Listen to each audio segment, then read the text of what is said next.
Hello everyone, and welcome to Let's Read White Nights by Fyodor Dostoevsky.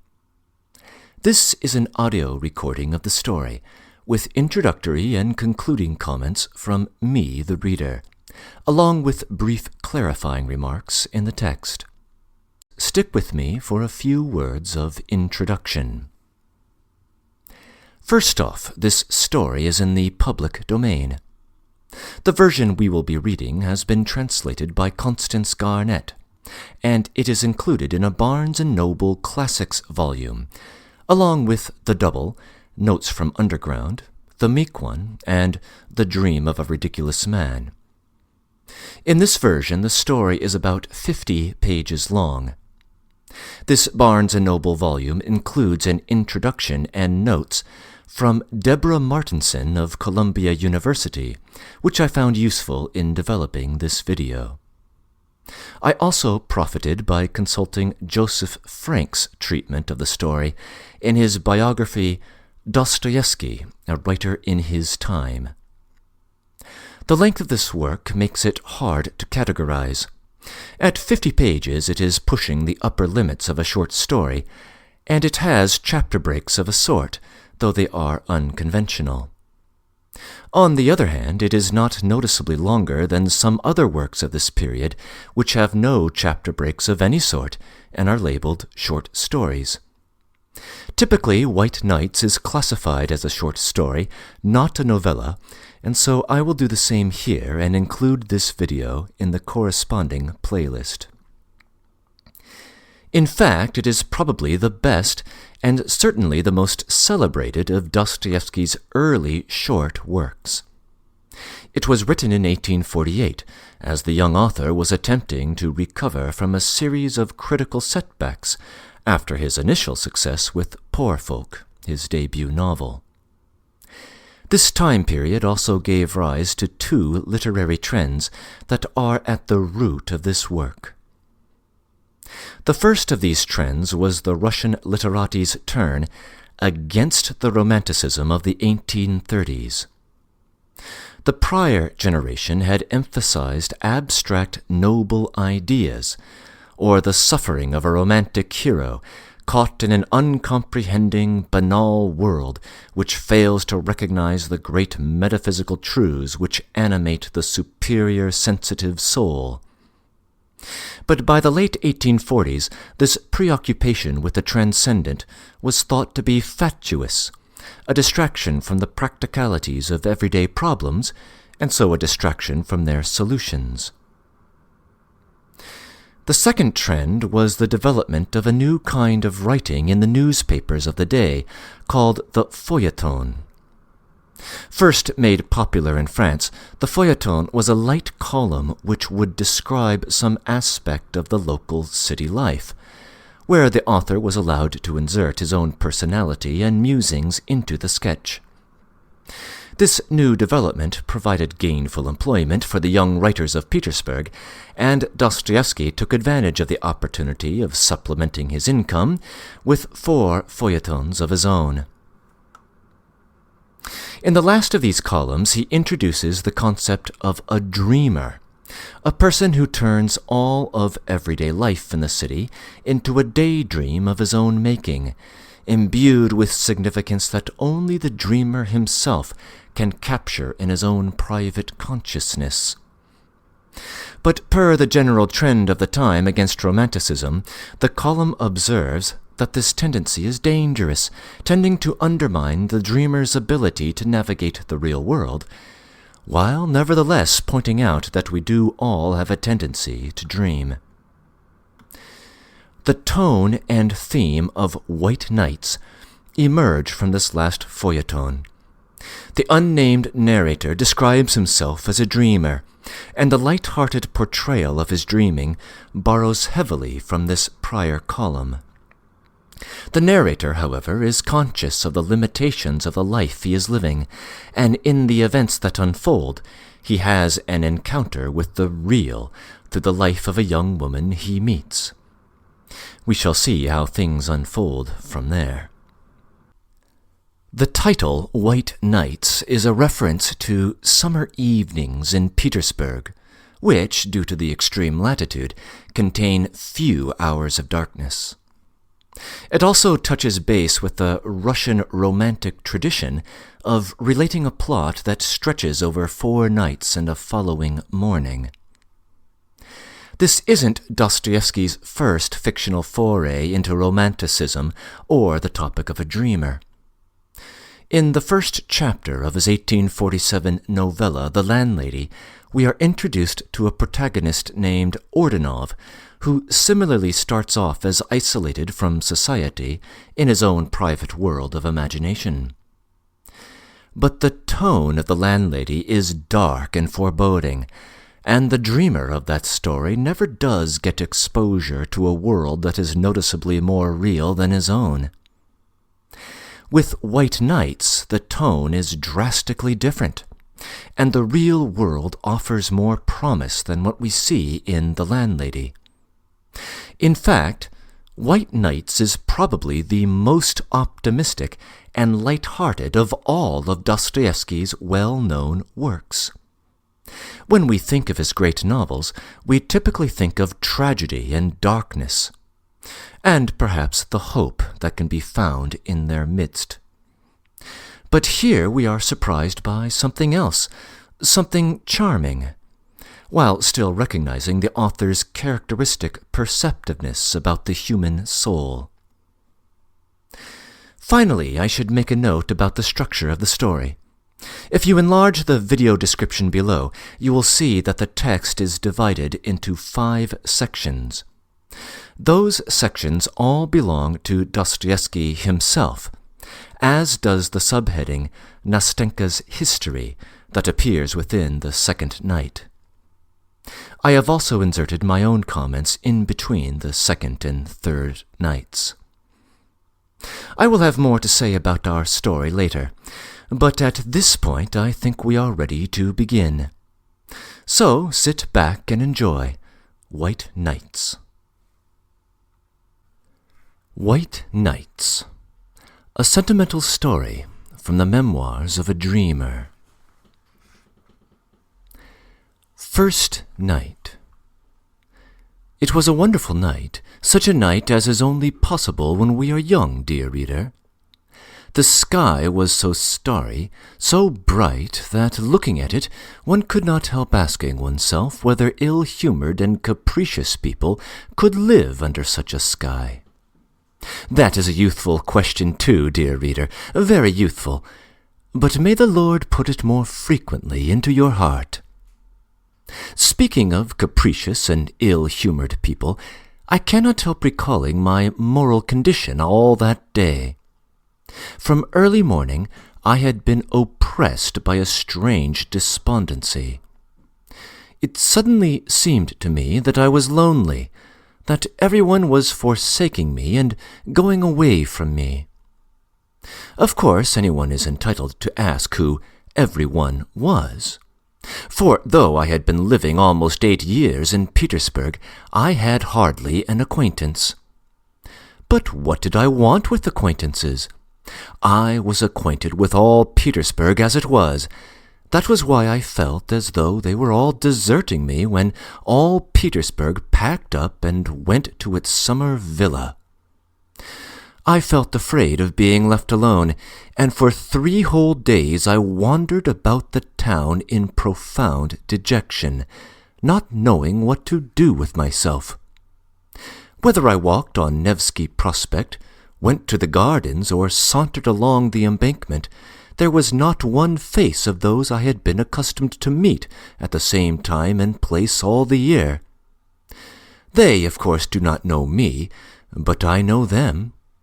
I know them intimately. I have almost made a study of their faces, and am delighted when they are gay, and downcast when they are under a cloud. I have almost struck up a friendship with one old man whom I meet every blessed day, at the same hour on the Fontanka embankment. Such a grave, pensive countenance. He is always whispering to himself and brandishing his left arm, while in his right hand he holds a long, gnarled cane with a gold knob. He even notices me and takes a warm interest in me. If I happen not to be at a certain time in the same spot on the Fontanka, I am certain he feels disappointed. That is how it is that we almost bow to each other, especially when we are both in good humor. The other day, when we had not seen each other for 2 days and met on the third, we were actually touching our hats, but, realizing in time, dropped our hands and passed each other with a look of interest. I know the houses, too. As I walk along, they seem to run forward in the streets to look out at me from every window, and almost to say, "Good morning, how do you do? I am quite well, thank God, and I am to have a new story in May." Or, "How are you? I am being redecorated tomorrow." Or, "I was almost burnt down and had such a fright," and so on. I have my favorites among them. Some are dear friends. One of them intends to be treated by the architect this summer. I shall go every day on purpose to see that the operation is not a failure. God forbid. But I shall never forget an incident with a very pretty little house of a light pink color. It was such a charming little brick house. It looked so hospitably at me, and so proudly at its ungainly neighbors, that my heart rejoiced whenever I happened to pass it. Suddenly, last week, I walked along the street, and when I looked at my friend, I heard a plaintive, "They are painting me yellow." The villains, the barbarians, they had spared nothing, neither columns nor cornices, and my poor little friend was as yellow as a canary. It almost made me bilious. And to this day I have not had the courage to visit my poor disfigured friend, painted the color of the celestial empire. So now you understand, reader, in what sense I am acquainted with all Petersburg. I have mentioned already that I had felt worried for 3 whole days before I guessed the cause of my uneasiness. And I felt ill at ease in the street. This one had gone, and that one had gone, and what had become of the other? And at home I did not feel like myself either. For 2 evenings I was puzzling my brains to think what was amiss in my corner, why I felt so uncomfortable in it. And in perplexity I scanned my grimy green walls, my ceiling covered with a spider's web, the growth of which Matryona has so successfully encouraged. I looked over all my furniture, examined every chair, wondering whether the trouble lay there, for if one chair is not standing in the same position as it stood the day before, I am not myself. I looked at the window, but it was all in vain. I was not a bit the better for it. I even bethought me to send for Matryona, and was giving her some fatherly admonitions in regard to the spider's web and sluttishness in general, but she simply stared at me in amazement and went away without saying a word, so that the spider's web is comfortably hanging in its place to this day. I only at last this morning realized what was wrong. Why, they are giving me the slip and making off to their summer villas. Forgive the triviality of the expression, but I am in no mood for fine language, for everything that had been in Petersburg had gone or was going away for the holidays. For every respectable gentleman of dignified appearance who took a cab was at once transformed, in my eyes, into a respectable head of a household, who, after his daily duties were over, was making his way to the bosom of his family, to the summer villa. For all the passers-by had now quite a peculiar air which seemed to say to everyone they met, "We are only here for the moment, gentlemen, and in another 2 hours we shall be going off to the summer villa." If a window opened after delicate fingers, white as snow, had tapped upon the pane, and the head of a pretty girl was thrust out, calling to a street seller with pots of flowers, at once on the spot I fancied that those flowers were being bought not simply in order to enjoy the flowers and the spring in stuffy town lodgings, but because they would all be very soon moving into the country and could take the flowers with them. What is more, I made such progress in my new peculiar sort of investigation that I could distinguish correctly from the mere air of each in what summer villa he was living. The inhabitants of Kameny and Aptekarsky Islands, or of the Peterhof Road, were marked by the studied elegance of their manner, their fashionable summer suits, and the fine carriages in which they drove to town. Visitors to Pargolovo and places further away impressed one at first sight by their reasonable and dignified air. The tripper to Krestovsky Island could be recognized by his look of irrepressible gaiety. If I chanced to meet a long procession of wagoners walking lazily with the reins in their hands beside wagons loaded with regular mountains of furniture, tables, chairs, ottomans and sofas, and domestic utensils of all sorts, frequently with a decrepit cook sitting on the top of it all, guarding her master's property as though it were the apple of her eye, or if I saw boats heavily loaded with household goods crawling along the Neva or Fontonka to the Black River or the islands, the wagons and the boats were multiplied tenfold, 100-fold in my eyes. I fancied that everything was astir and moving. Everything was going in regular caravans to the summer villas.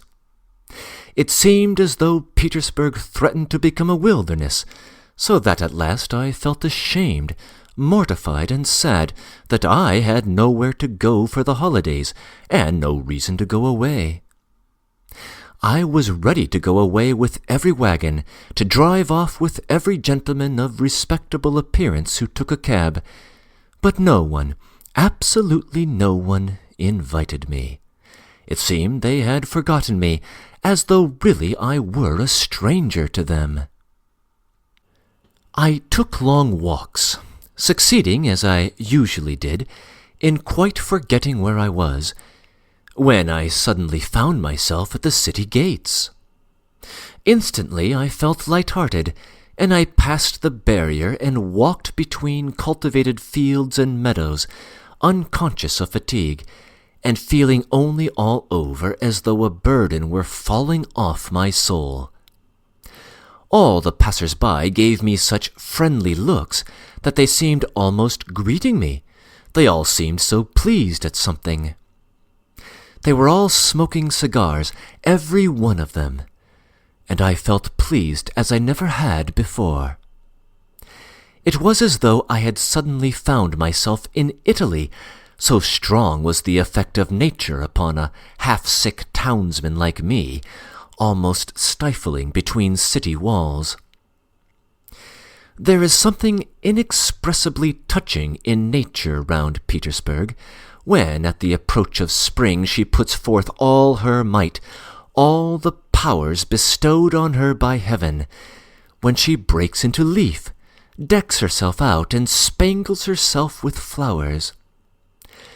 Somehow I cannot help being reminded of a frail, consumptive girl, at whom one sometimes looks with compassion, sometimes with sympathetic love, whom sometimes one simply does not notice, though suddenly in one instant she becomes, as though by chance, inexplicably lovely and exquisite, and, impressed and intoxicated, one cannot help asking oneself what power made those sad, pensive eyes flash with such fire.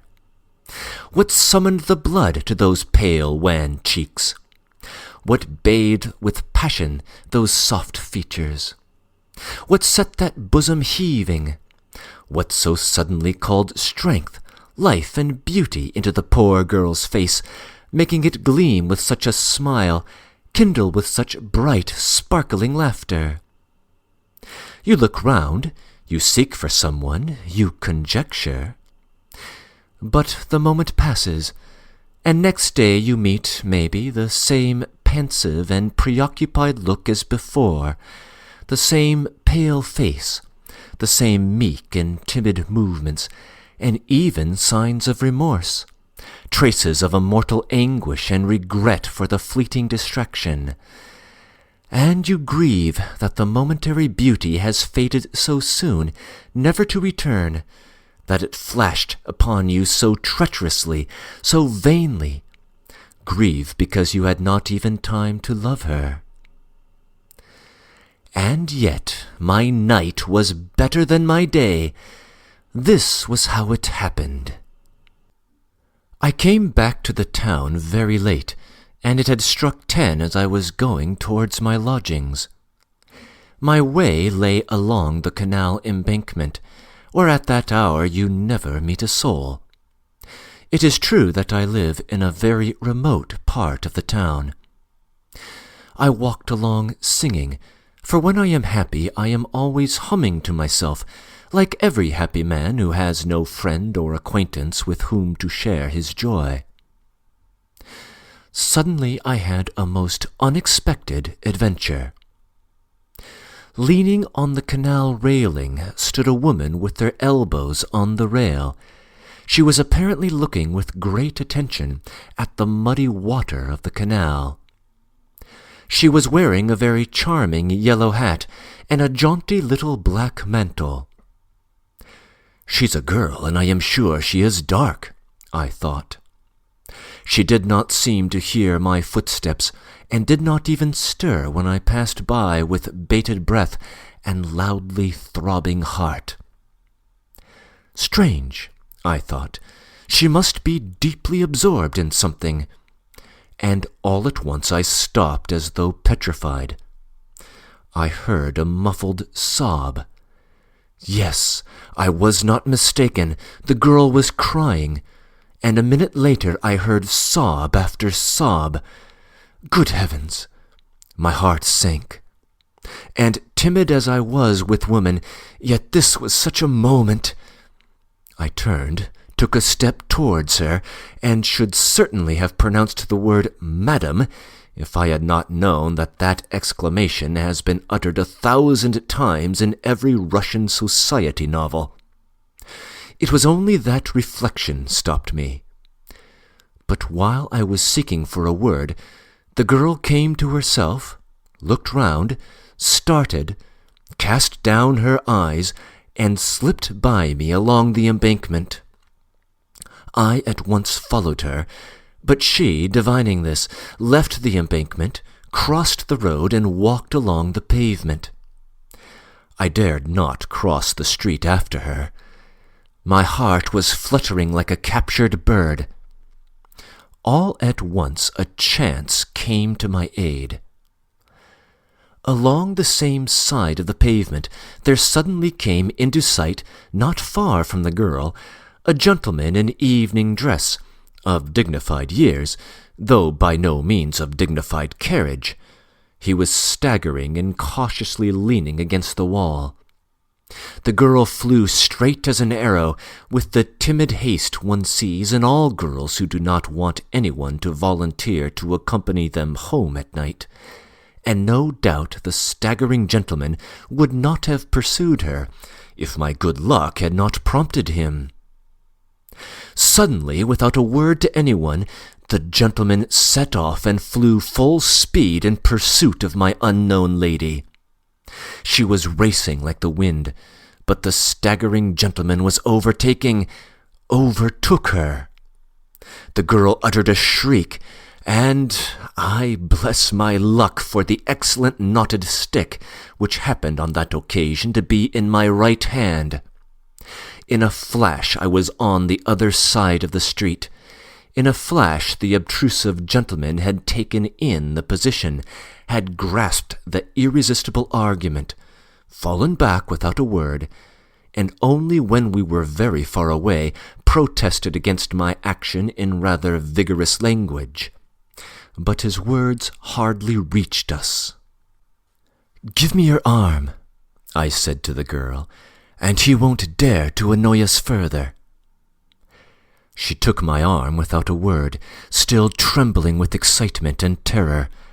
Oh, obtrusive gentleman, how I blessed you at that moment! I stole a glance at her. She was very charming and dark. I had guessed right. On her black eyelashes there still glistened a tear, from her recent terror or her former grief, I don't know. But there was already a gleam of a smile on her lips. She, too, stole a glance at me, faintly blushed, and looked down. "There, you see, why did you drive me away? If I had been here, nothing would have happened." "But I did not know you. I thought that you, too—" "Why, do you know me now?" "A little. Here, for instance, why are you trembling?" "Oh, you are right at the first guess," I answered, delighted that my girl had intelligence. That is never out of place in company with beauty. "Yes, from the first glance you have guessed the sort of man you have to do with. Precisely. I am shy with women. I am agitated, I don't deny it, as much so as you were a minute ago when that gentleman alarmed you. I am in some alarm now. It's like a dream, and I never guessed even in my sleep that I should ever talk with any woman." "What? Really?" "Yes. If my arm trembles, it is because it has never been held by a pretty little hand like yours.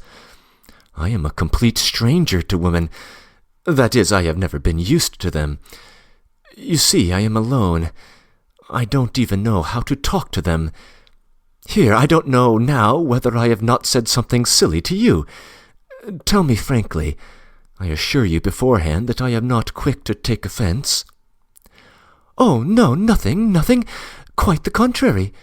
And if you insist on my speaking frankly, I will tell you that women like such timidity.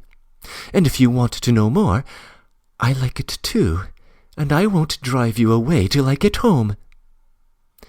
"You will make me," I said, breathless with delight, "lose my timidity, and then farewell to all my chances." "Chances? What chances? Of what? That's not so nice." "I beg your pardon. I am sorry.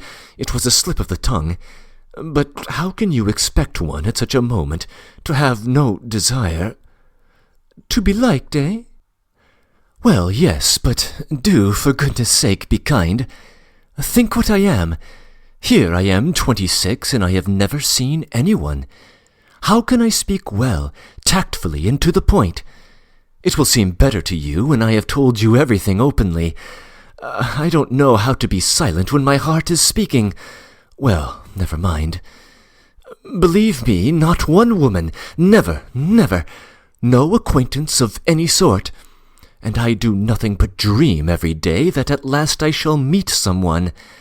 Oh, if only you knew how often I have been in love in that way." "How? With whom?" "Why, with no one, with an ideal, with the one I dream of in my sleep. I make up regular romances in my dreams. You don't know me. It's true, of course, I have met 2 or 3 women, but what sort of women were they? They were all landladies, that.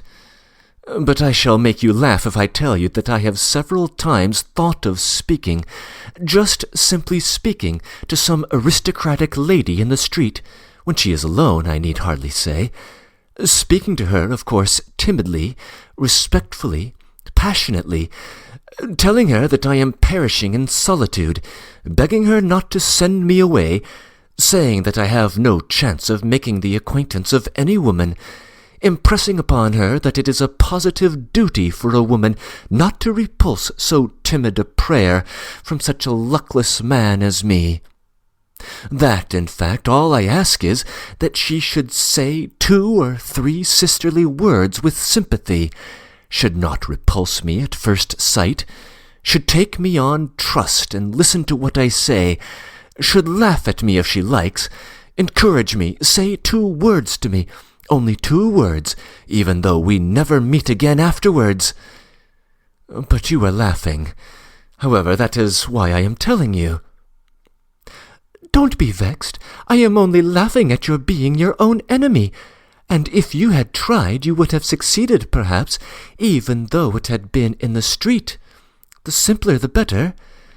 No kind-hearted woman, unless she were stupid, or, still more, vexed about something at the moment, could bring herself to send you away without those 2 words which you ask for so timidly. But what am I saying? Of course she would take you for a madman. I was judging by myself. I know a good deal about other people's lives. Oh, thank you, I cried. You don't know what you have done for me now. I am glad. But tell me, how did you find out that I was the sort of woman with whom you would think worthy of attention and friendship? In fact, not a landlady, as you say. What made you decide to come up to me? What made me? But you were alone. That gentleman was too insolent. It's night. You must admit that it was a duty. No, I mean before, on the other side. You know you meant to come up to me. On the other side? Really, I don't know how to answer. I am afraid to. Do you know I have been happy today? I walked along singing. I went out into the country. I have never had such happy moments. Perhaps it was my fancy. Forgive me for referring to it. I fancied you were crying, and I could not bear to hear it. It made my heart ache. Oh, my goodness! Surely I might be troubled about you? Surely there was no harm in feeling brotherly compassion for you? I beg your pardon, I said compassion. Well, in short, surely you would not be offended at my involuntary impulse to go up to you? Stop, that's enough. Don't talk of it, said the girl, looking down and pressing my hand. It's my fault for having spoken of it, but I am glad I was not mistaken in you. But here I am home. I must go down this turning. It's 2 steps from here. Goodbye, thank you. Surely you don't mean that we shall never see each other again? Surely this is not to be the end? You see, said the girl, laughing. At first you only wanted 2 words, and now... However, I won't say anything. Perhaps we shall meet. I shall come here tomorrow, I said. Oh, forgive me, I am already making demands. Yes, you are not very patient. You are almost insisting. Listen, I interrupted her. Forgive me if I tell you something else. I tell you what, I can't help coming here tomorrow. I am a dreamer. I have so little real life that I look upon such moments as this now as so rare that I cannot help going over such moments again in my dreams. I shall be dreaming of you all night, a whole week, a whole year. I shall certainly come here tomorrow, just here to this place, just at the same hour, and I shall be happy remembering today. This place is dear to me already. I have already 2 or 3 such places in Petersburg. I once shed tears over memories, like you. Who knows, perhaps you were weeping 10 minutes ago over some memory. But forgive me, I have forgotten myself again. Perhaps you have once been particularly happy here. Very good, said the girl. Perhaps I will come here tomorrow, too, at 10 o'clock. I see that I can't forbid you. The fact is, I have to be here. Don't imagine that I am making an appointment with you. I tell you beforehand that I have to be here on my own account. But, well, I tell you straight out, I don't mind if you do come. To begin with, something unpleasant might happen as it did today. But never mind that. In short, I should simply like to see you, to say 2 words to you. Only mind, you must not think the worse of me now. Don't think I make appointments so lightly. I shouldn't make it except that... But let that be my secret. Only a compact beforehand. A compact? Speak, tell me all beforehand. I agree to anything. I am ready for anything, I cried, delighted. I answer for myself. I will be obedient, respectful. You know me. It's just because I do know you that I ask you to come tomorrow, said the girl, laughing. I know you perfectly. But mind you will come on the condition, in the first place, only be good, do what I ask. You see, I speak frankly. You won't fall in love with me. That's impossible, I assure you. I am ready for friendship. Here's my hand. But you mustn't fall in love with me, I beg you.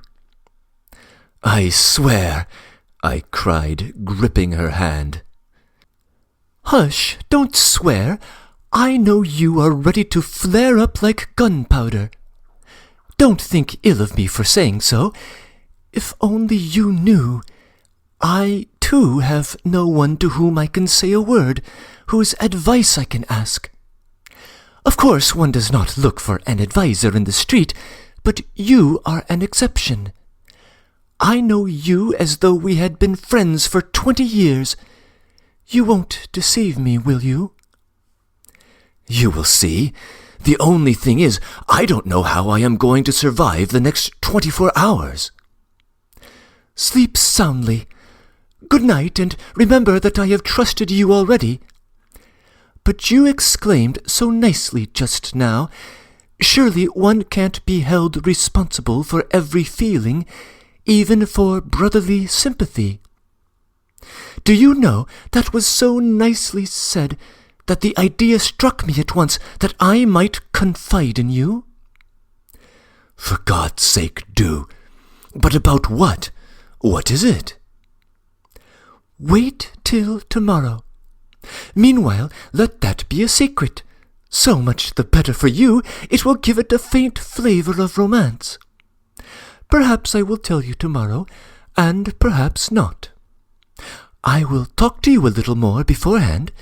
We will get to know each other better. Oh, yes, I will tell you all about myself tomorrow. But what has happened? It is as though a miracle had befallen me. My God, where am I? Come, tell me, aren't you glad that you were not angry and did not drive me away at the first moment, as any other woman would have done? In 2 minutes you have made me happy forever. Yes, happy. Who knows, perhaps you have reconciled me with myself, solved my doubts. Perhaps such moments come upon me. But there, I will tell you all about it tomorrow. You shall know everything, everything. Very well, I consent. You shall begin. Agreed. Goodbye till tomorrow. Till tomorrow. And we parted. I walked about all night. I could not make up my mind to go home. I was so happy. Tomorrow. Second night. Well, so you have survived, she said, pressing both my hands. I've been here for the last 2 hours. You don't know what a state I have been in all day. I know. But to business. Do you know why I have come? Not to talk nonsense as I did yesterday. I tell you what, we must behave more sensibly in future. I thought a great deal about it last night. In what way? In what must we be more sensible? I am ready for my part, but really nothing more sensible has happened to me in my life than this now. Really? In the first place, I beg you not to squeeze my hand so. Secondly, I must tell you that I spent a long time thinking about you and feeling doubtful today." "And how did it end?" "How did it end? The upshot of it is that we must begin all over again, because the conclusion I reached today was that I don't know you at all, that I behaved like a baby last night, like a little girl. And, of course, the fact of it is that it's my soft heart that is to blame. That is, I sang my own praises, as one always does in the end when one analyzes one's conduct. And therefore, to correct my mistake, I've made up my mind to find out all about you minutely. But as I have no one from whom I can find out anything, you must tell me everything fully yourself. Well, what sort of man are you? Come, make haste. Begin. Tell me your whole history." "My history?" I cried in alarm. "My history? But who has told you I have a history? I have no history." "Then how have you lived if you have no history?" she interrupted, laughing. "Absolutely without any history. I have lived, as they say, keeping myself to myself. That is, utterly alone. Alone, entirely alone. Do you know what it means to be alone?" "But how alone? Do you mean you never saw anyone?" "Oh, no, I see people, of course. But still I am alone." "Why, do you never talk to anyone?" "Strictly speaking, with no one." "Who are you, then? Explain yourself. Stay, I guess. Most likely, like me, you have a grandmother. She is blind and will never let me go anywhere, so that I have almost forgotten how to talk. And when I played some pranks 2 years ago, and she saw there was no holding me in, she called me up and pinned my dress to hers, and ever since we sit like that for days together. She knits a stocking, though she's blind, and I sit beside her, sew or read aloud to her. It's such a queer habit. Here for 2 years I've been pinned to her." "Good heavens, what misery! But no, I haven't a grandmother like that." "Well, if you haven't, why do you sit at home?" "Listen, do you want to know the sort of man I am?" "Yes, yes." "In the strict sense of the word?" "In the very strictest sense of the word." "Very well. I am a type." "Type? Type? What sort of type?"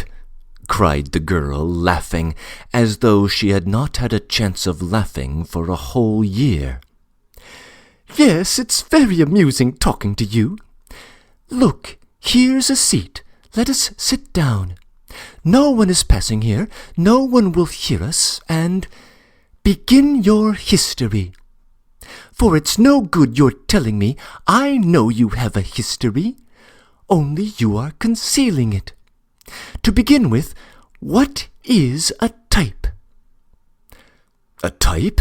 A type is an original. It's a ridiculous man," I said, infected by her childish laughter. "It's a character. Listen, do you know what is meant by a dreamer?" "A dreamer? Indeed, I should think I do know. I am a dreamer myself. Sometimes, as I sit by grandmother, all sorts of things come into my head. Why, when one begins dreaming, one lets one's fancy run away with one. Why, I marry a Chinese prince. Though sometimes it is a good thing to dream, but goodness knows, especially when one has something to think of apart from dreams," added the girl, this time rather seriously. "Excellent. If you have been married to a Chinese emperor, you will quite understand me. Come, listen. But 1 minute, I don't know your name yet." "At last! You have been in no hurry to think of it." Oh, my goodness, it never entered my head. I felt quite happy as it was. My name is Nastenka. Nastenka. And nothing else? Nothing else? Why, is not that enough for you, you insatiable person? Not enough. On the contrary, it's a great deal, a very great deal, Nastenka. You kind girl, if you are Nastenka for me from the first. Quite so. Well? Well, listen, Nastenka. Now for this ridiculous history. I sat down beside her, assumed a pedantically serious attitude, and began as though reading from a manuscript. There are, Nastenka, though you may not know it, strange nooks in Petersburg. It seems as though the same sun as shines for all Petersburg people does not peep into those spots, but some other different new one, bespoken expressly for those nooks, and it throws a different light on everything. In these corners, dear Nastenka, quite a different life is lived, quite unlike the life that is surging round us, but such as perhaps exists in some unknown realm, not among us in our serious, over-serious time. Well, that life is a mixture of something purely fantastic, fervently ideal, with something, alas, Nastenka, dingily prosaic and ordinary, not to say incredibly vulgar. Phoo! Good heavens! What a preface! What do I hear? Listen, Nastenka. It seems to me I shall never be tired of calling you Nastenka. Let me tell you that in these corners live strange people, dreamers. The dreamer, if you want an exact definition, is not a human being, but a creature of an intermediate sort. For the most part, he settles in some inaccessible corner, as though hiding from the light of day. Once he slips into his corner, he grows to it like a snail, or, anyway, he is in that respect very much like that remarkable creature, which is an animal and a house both at once, and is called a tortoise. Why do you suppose he is so fond of his four walls, which are invariably painted green, grimy, dismal, and reeking unpardonably of tobacco smoke?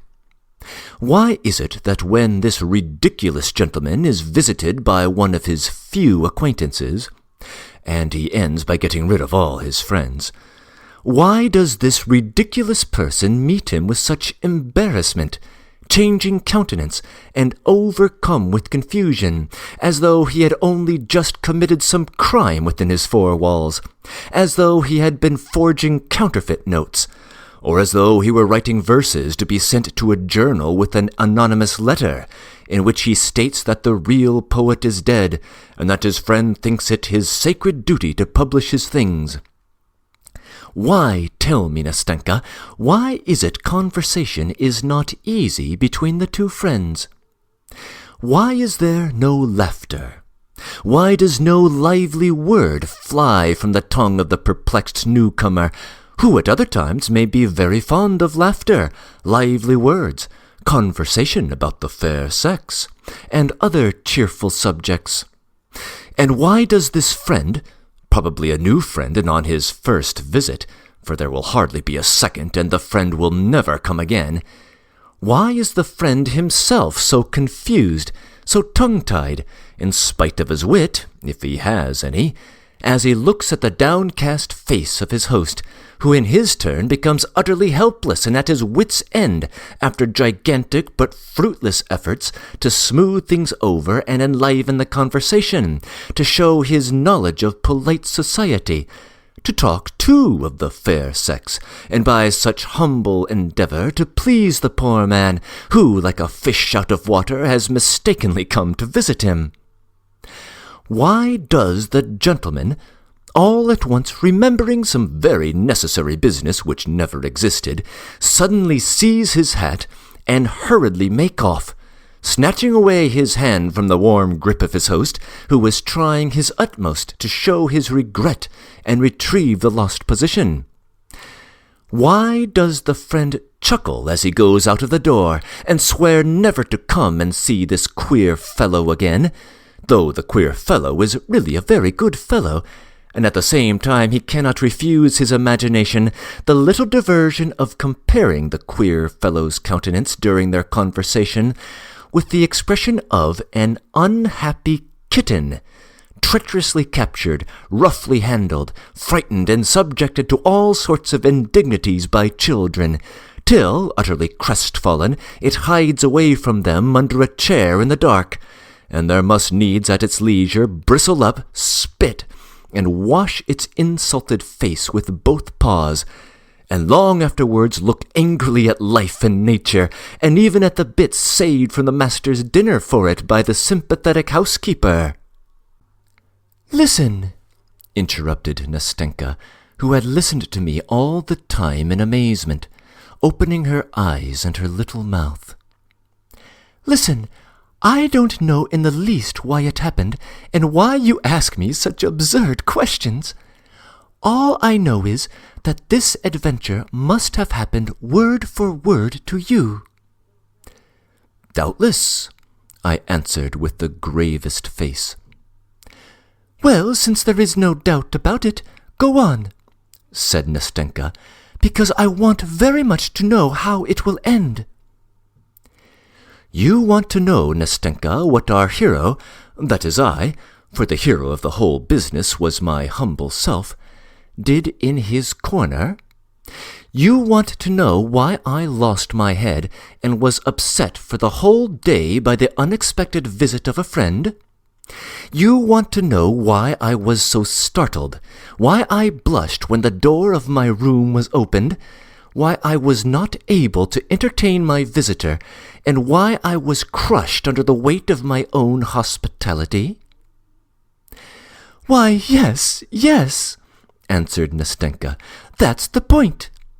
Listen, you describe it all splendidly, but couldn't you perhaps describe it a little less splendidly? You talk as though you were reading it out of a book." "Nastenka," I answered in a stern and dignified voice, hardly able to keep from laughing. "Dear Nastenka, I know I describe splendidly, but excuse me, I don't know how else to do it. At this moment, dear Nastenka, at this moment I am like the djinn of King Solomon, when, after lying 1,000 years under 7 seals in his urn, those 7 seals were at last taken off.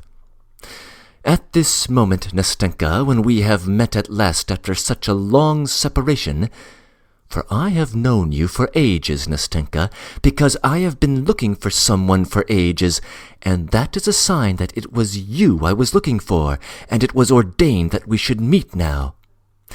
At this moment 1,000 valves have opened in my head, and I must let myself flow in a river of words, or I shall choke. And so I beg you not to interrupt me, Nastenka, but listen humbly and obediently, or I will be silent." "No, no, no, not at all. Go on. I won't say a word." "I will continue. There is, my friend Nastenka, 1 hour in my day which I like extremely. That is the hour when almost all business, work, and duties are over, and everyone is hurrying home to dinner, to lie down, to rest, and on the way all are cogitating on other more cheerful subjects relating to their evenings, their nights, and all the rest of their free time. At that hour, our hero— for allow me, Nastenka, to tell my story in the third person, for one feels awfully ashamed to tell it in the first person. And so at that hour our hero, who had his work too, was pacing along after the others. But a strange feeling of pleasure set his pale, rather crumpled-looking face working. He looked not with indifference on the evening glow, which was slowly fading on the cold Petersburg sky. When I say he looked, I am lying. He did not look at it, but saw it, as it were, without realizing, as though tired or preoccupied with some other more interesting subject, so that he could scarcely spare a glance for anything about him. He was pleased because till next day he was released from business irksome to him, and happy as a schoolboy let out from the classroom to his games and mischief. Take a look at him, Nastenka. You will see at once that joyful emotion has already had an effect on his weak nerves and morbidly excited fancy. You see, he is thinking of something. Of dinner, do you imagine? Of the evening? What is he looking at like that? Is it at that gentleman of dignified appearance who is bowing so picturesquely to the lady who rolls by in a carriage drawn by prancing horses? No, Nastenka. What are all those trivialities to him now? He is rich now with his own individual life. He has suddenly become rich, and it is not for nothing that the fading sunset sheds its farewell gleams so gaily before him, and calls forth a swarm of impressions from his warmed heart. Now he hardly notices the road, on which the tiniest details at other times would strike him. Now the goddess of fancy, if you have read Zhukovsky, dear Nastenka, has already with fantastic hand spun her golden warp and begun weaving upon it patterns of marvelous magic life. And who knows, maybe her fantastic hand has borne him to the seventh crystal heaven, far from the excellent granite pavement on which he was walking his way. Try stopping him now. Ask him suddenly where he is standing now, through what streets he is going. He will probably remember nothing, neither where he is going now, nor where he is standing now, and flushing with vexation, he will certainly tell some lie to save appearances. That is why he starts, almost cries out, and looks round with horror when a respectable old lady stops him politely in the middle of the pavement and asks her way. Frowning with vexation, he strides on, scarcely noticing that more than one passer-by smiles and turns round to look after him, and that the little girl, moving out of his way in alarm, laughs aloud, gazing open-eyed at his broad meditative smile and gesticulations. But fancy catches up in its playful flight the old woman, the curious passers-by, and the laughing child, and the peasants spending their nights in their barges on the Fontanka River. Our hero, let us suppose, is walking along the canal side at that moment, and capriciously weaves everyone and everything into the canvas like a fly in a spider's web. And it is only after the queer fellow has returned to his comfortable den with fresh stores for his mind to work on, has sat down and finished his dinner, that he comes to himself, when Matryona, who waits upon him, always thoughtful and depressed, clears the table and gives him his pipe. He comes to himself then, and recalls with surprise that he has dined, though he has absolutely no notion how it has happened. It has grown dark in the room. His soul is sad and empty. The whole kingdom of fancies drops to pieces about him, drops to pieces without a trace, without a sound, floats away like a dream, and he cannot himself remember what he was dreaming. But a vague sensation faintly stirs his heart and sets it aching. Some new desire temptingly tickles and excites his fancy, and imperceptibly evokes a swarm of fresh phantoms. Stillness reigns in the little room. Imagination is fostered by solitude and idleness. It is faintly smouldering, faintly simmering, like the water with which old Matryona is making her coffee as she moves quietly about in the kitchen close by. Now it breaks out spasmodically, and the book, picked up aimlessly and at random, drops from my dreamer's hand before he has reached the 3rd page. His imagination is again stirred and at work, and again a new world, a new fascinating life opens vistas before him. A fresh dream, fresh happiness, a fresh rush of delicate, voluptuous poison. What is real life to him? To his corrupted eyes we live, you and I, Nastenka, so torpidly, slowly, insipidly. In his eyes we are all so dissatisfied with our fate, so exhausted by our life.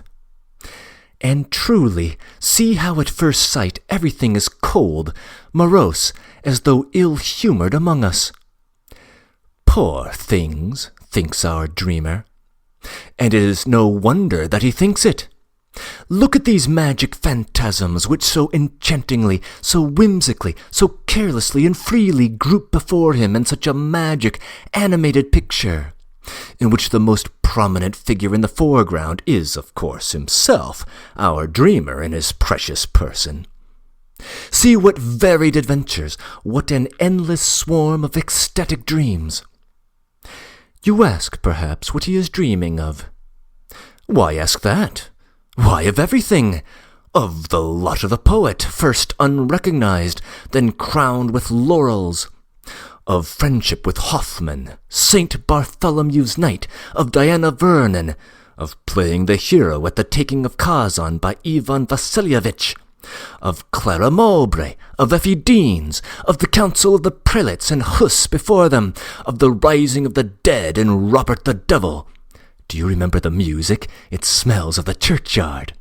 Of Minna and Brenda, of the Battle of Berezina, of the reading of a poem of Countess V. D's, of Danton, of Cleopatra e i suoi amanti, of a little house in Colomna, of a little home of one's own, and beside one a dear creature who listens to one on a winter's evening, opening her little mouth and eyes as you are listening to me now, my angel. No, Nastenka. What is there for him, voluptuous sluggard, in this life for which you and I have such a longing? He thinks that this is a poor, pitiful life, not foreseeing that for him too, maybe, sometime the mournful hour may strike, when for one day of that pitiful life he would give all his years of fantasy, and would give them not only for joy and for happiness, but without caring to make distinctions in that hour of sadness, remorse, and unchecked grief. But so far that threatening time has not arrived. He desires nothing, because he is superior to all desire, because he has everything, because he is satiated, because he is the artist of his own life, and creates it for himself every hour to suit his latest whim. And you know this fantastic world of fairyland is so easily, so naturally created, as though it were not a delusion. Indeed, he is ready to believe at some moments that all this life is not suggested by feeling, is not mirage, not a delusion of the imagination, but that it is concrete, real, substantial. Why is it, Nastenka? Why is it at such moments one holds one's breath? Why, by what sorcery, through what incomprehensible caprice is the pulse quickened? Does a tear start from the dreamer's eye, while his pale, moist cheeks glow, while his whole being is suffused with an inexpressible sense of consolation? Why is it that whole sleepless nights pass like a flash in inexhaustible gladness and happiness? And when the dawn gleams rosy at the window and daybreak floods the gloomy room with uncertain, fantastic light, as in Petersburg, our dreamer, worn out and exhausted, flings himself on his bed and drops asleep with thrills of delight in his morbidly overwrought spirit, and with a weary, sweet ache in his heart. Yes, Nastenka, one deceives oneself and unconsciously believes that real, true passion is stirring one's soul. One unconsciously believes that there is something living, tangible in one's immaterial dreams. And is it delusion? Here, love, for instance, is bound up with all its fathomless joy, all its torturing agonies in his bosom. Only look at him, and you will be convinced. Would you believe, looking at him, dear Nastenka, that he has never known her whom he loves in his ecstatic dreams? Can it be that he has only seen her in seductive visions, and that this passion has been nothing but a dream? Surely they must have spent years hand in hand together, alone, the two of them, casting off all the world and each uniting his or her life with the other's. Surely when the hour of parting came, she must have lain sobbing and grieving on his bosom, heedless of the tempest raging under the sullen sky, heedless of the wind which snatches and bears away the tears from her black eyelashes. Can all of that have been a dream? And that garden, dejected, forsaken, run wild, with its little moss-grown paths, solitary, gloomy, where they used to walk so happily together, where they hoped, grieved, loved each other so long and fondly. And that strange ancestral house where she spent so many years lonely and sad with her old morose husband, always silent and splenetic, who frightened them while, timid as children, they hid their love from each other. What torments they suffered, what agonies of terror! How innocent, how pure was their love, and how, I need hardly say, Nastenka, malicious people were. And, good heavens, surely he met her afterwards, far from their native shores, under alien skies, in the hot south, in the divinely eternal city, in the dazzling splendor of the ball to the crash of music, in a palazzo, it must be in a palazzo, drowned in a sea of lights, on the balcony, wreathed in myrtle and roses, where, recognizing him, she hurriedly removes her mask and, whispering, "I am free," flings herself trembling into his arms, and with a cry of rapture, clinging to one another, in one instant they forget their sorrow and their parting and all their agonies, and the gloomy house and the old man and the dismal garden in that distant land, and the seat on which with a last passionate kiss she tore herself away from his arms, numb with anguish and despair. Ah, Nastenka, you must admit that one would start, betray confusion, and blush like a schoolboy who has just stuffed in his pocket an apple stolen from a neighbor's garden, when your uninvited visitor, some stalwart, lanky fellow, a festive soul fond of a joke, opens your door and shouts as though nothing were happening, "My dear boy, I have this minute come from Pavlovsk." My goodness! The old count is dead, unutterable happiness is close at hand, and people arrive from Pavlovsk. Finishing my pathetic appeal, I paused pathetically.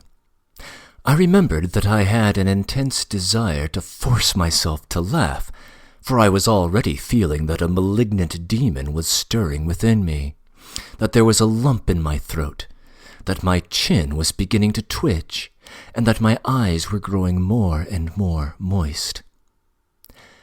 I expected Nastenka, who listened to me opening her clever eyes, would break into her childish, irrepressible laugh, and I was already regretting that I had gone so far, that I had unnecessarily described what had long been simmering in my heart, about which I could speak as though from a written account of it, because I had long ago passed judgment on myself, and now could not resist reading it, making my confession, without expecting to be understood. But to my surprise she was silent, waiting a little, and then she faintly pressed my hand, and with timid sympathy asked, "Surely you haven't lived like that all your life?" "All my life, Nastenka," I answered. "All my life, and it seems to me I shall go on so to the end." "No, that won't do," she said uneasily. "That must not be. And so maybe I shall spend all my life beside grandmother.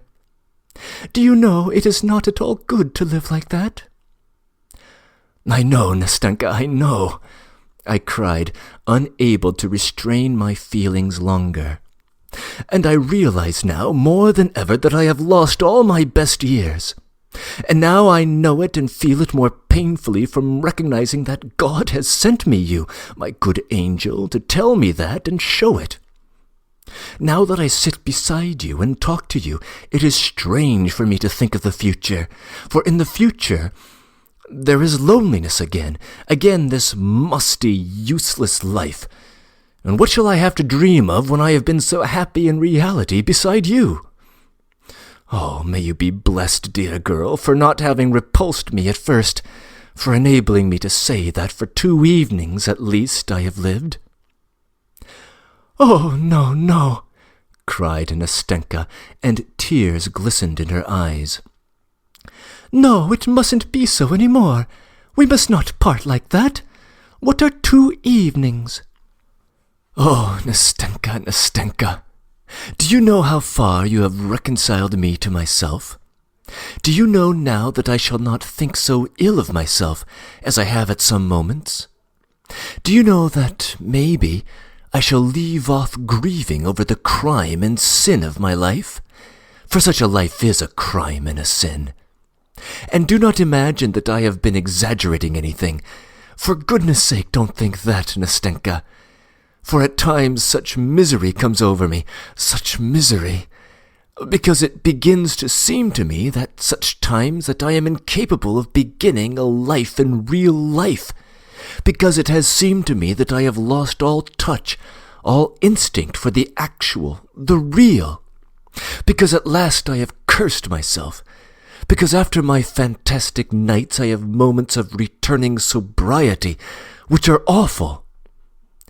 Meanwhile, you hear the whirl and roar of the crowd and the vortex of life around you. You hear, you see men living in reality. You see that life for them is not forbidden, that their life does not float away like a dream, like a vision, that their life is being eternally renewed, eternally youthful, and not 1 hour of it is the same as another. While fancy is so spiritless, monotonous to vulgarity, and easily scared, the slave of shadows, of the idea, the slave of the first cloud that shrouds the sun, and overcasts with depression the true Petersburg heart, so devoted to the sun. And what is fancy and depression? One feels that this inexhaustible fancy is weary at last and worn out with continual exercise, because one is growing into manhood, outgrowing one's old ideals. They are being shattered into fragments, into dust. If there is no other life, one must build one up from the fragments. And meanwhile the soul longs and craves for something else. And in vain the dreamer rakes over his old dreams, as though seeking a spark among the embers, to fan them into flame, to warm his chilled heart by the rekindled fire, and arouse up in it again all that was so sweet, that touched his heart, that set his blood boiling, drew tears from his eyes, and so luxuriously deceived him. Do you know, Nastenka, the point I have reached? Do you know that I am forced now to celebrate the anniversary of my own sensations, the anniversary of that which was once so sweet, which never existed in reality? For this anniversary is kept in memory of those same foolish, shadowy dreams, and to do this because those foolish dreams are no more, because I have nothing to earn them with. You know, even dreams do not come for nothing. Do you know that I love now to recall and visit at certain dates the places where I was once happy in my own way? I love to build up my present in harmony with the irrevocable past, and I often wander like a shadow, aimless, sad, and dejected, about the streets and crooked lanes of Petersburg. What memories they are! To remember, for instance, that here, just a year ago, just at this time, at this hour, on this pavement, I wandered just as lonely, just as dejected as today. And one remembers that then one's dreams were sad. And though the past was no better, one feels as though it had somehow been better, and that life was more peaceful, that one was free from the black thoughts that haunt one now, that one was free from the gnawing of conscience, the gloomy, sullen gnawing which now gives me no rest by day or by night. And one asks oneself, where are one's dreams? And one shakes one's head and says how rapidly the years fly by. And again one asks oneself, what has one done with one's years? Where have you buried your best days? Have you lived or not? Look, one says to oneself, look how cold the world is growing. Some more years will pass, and after them will come gloomy solitude. Then will come old age trembling on its crutch, and after it misery and desolation. Your fantastic world will grow pale, your dreams will fade and die and will fall like the yellow leaves from the trees. Oh, Nastenka, you know it will be sad to be left alone, utterly alone, and to have not even anything to regret. Nothing, absolutely nothing. For all that you have lost, all was nothing, stupid, simple nullity. There has been nothing but dreams. Come, don't work on my feelings any more, said Nastenka, wiping away a tear which was trickling down her cheek. Now it's over. Now we shall be two together. Now, whatever happens to me, we will never part. Listen, I am a simple girl. I have not had much education, though grandmother did get a teacher for me. But truly I understand you. For all that you have described I have been through myself when grandmother pinned me to her dress. Of course I should not have described it so well as you have. I am not educated, she added timidly, for she was still feeling a sort of respect for my pathetic eloquence and lofty style. But I am very glad that you have been quite open with me. Now I know you thoroughly, all of you. And do you know what? I want to tell you my history too, all without concealment, and after that you must give me advice. You are a very clever man. Will you promise to give me advice? Ah, Nastenka, I cried, though I have never given advice, still less sensible advice, yet I see now that if we always go on like this that it will be very sensible, and that each of us will give the other a great deal of sensible advice.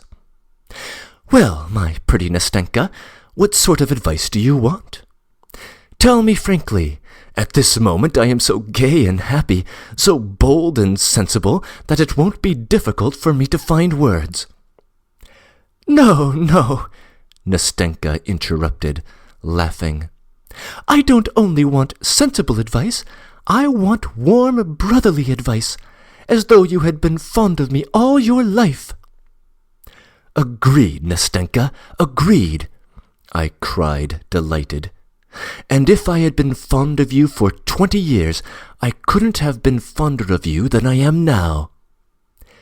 Your hand, said Nastenka. Here it is, said I, giving her my hand. And so let us begin my history. Nastenka's history. Half my story you know already. That is, you know that I have an old grandmother. If the other half is as brief as that, I interrupted, laughing. Be quiet and listen. First of all, you must agree not to interrupt me, or else perhaps I shall get in a muddle. Come, listen quietly. I have an old grandmother. I came into her hands when I was quite a little girl, for my father and mother are dead. It must be supposed that grandmother was once richer, for now she recalls better days. She taught me French and then got a teacher for me. When I was 15, and now I am 17, we gave up having lessons. It was at that time that I got into mischief. What I did I won't tell you. It's enough to say that it wasn't very important. But grandmother called me to her one morning and said that as she was blind she could not look after me. She took a pin and pinned my dress to hers, and said that we should sit like that for the rest of our lives if, of course, I did not become a better girl. In fact, at first it was impossible to get away from her.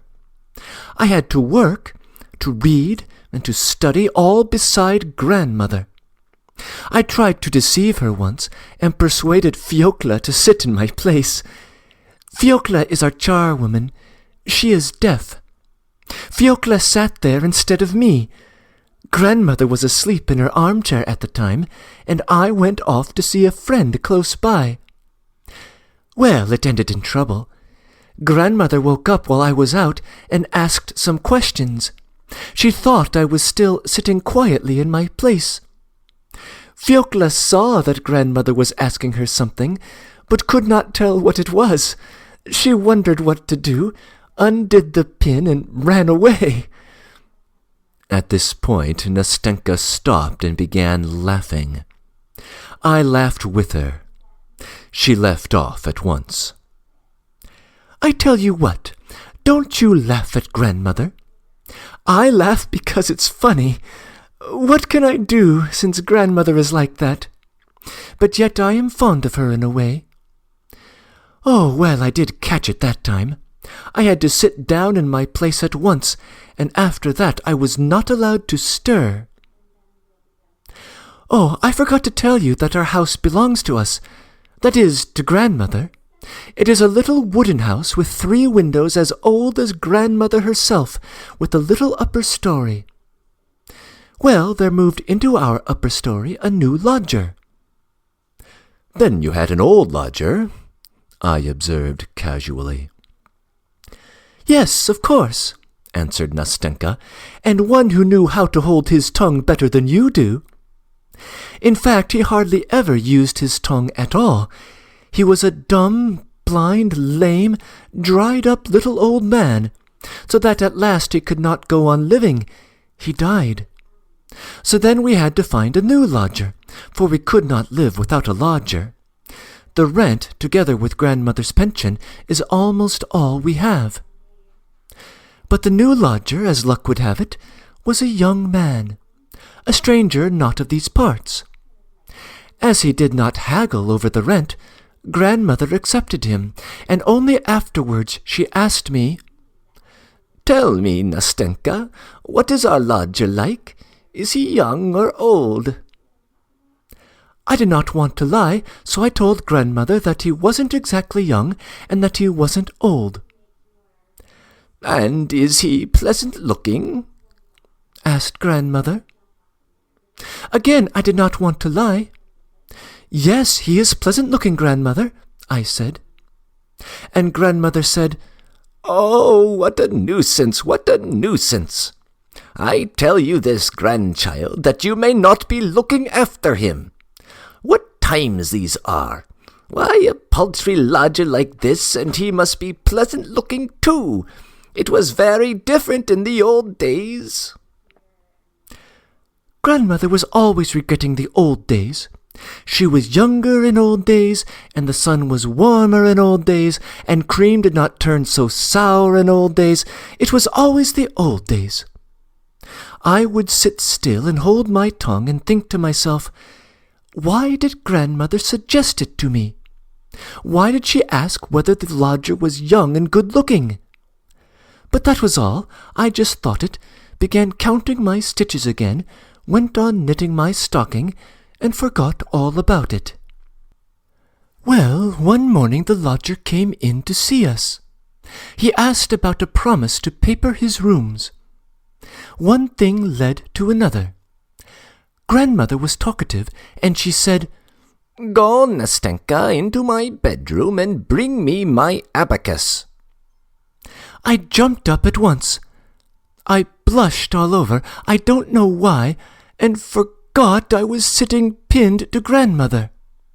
Instead of quietly undoing the pin so that the lodger should not see, I jumped so that grandmother's chair moved. When I saw that the lodger knew all about me now, I blushed, stood still as though I had been shot, and suddenly began to cry. I felt so ashamed and miserable at that minute that I didn't know where to look. Grandmother called out, "What are you waiting for?" And I went on worse than ever. When the lodger saw that I was ashamed on his account, he bowed and went away at once. After that I felt ready to die at the least sound in the passage. "It's the lodger," I kept thinking. I stealthily undid the pin in case. But it always turned out not to be. He never came. A fortnight passed. The lodger sent word through Fyodor that he had a great number of French books, and that they were all good books that I might read. So would not grandmother like me to read them, that I might not be dull? Grandmother agreed with gratitude, but kept asking if they were moral books, for if the books were immoral, it would be out of the question. One would learn evil from them. "And what should I learn, grandmother?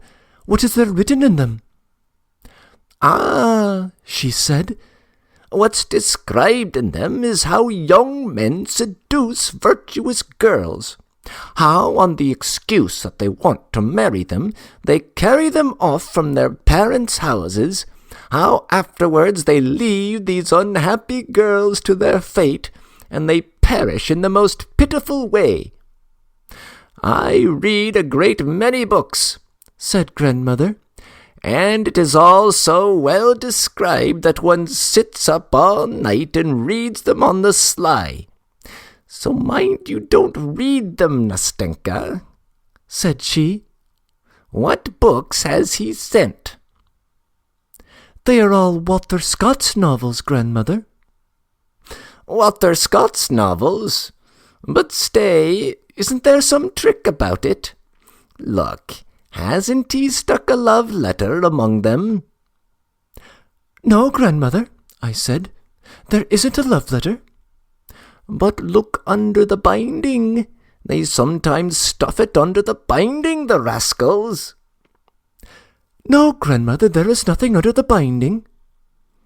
"Well, that's all right."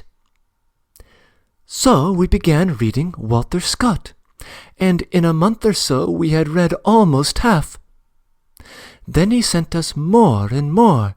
He sent us Pushkin too, so that at last I could not get on without a book, and left off dreaming of how fine it would be to marry a Chinese prince. That's how things were when I chanced one day to meet our lodger on the stairs. Grandmother had sent me to fetch something. He stopped. I blushed and he blushed. He laughed, though, said good morning to me, asked after grandmother, and said, "Well, have you read the books?" I answered that I had.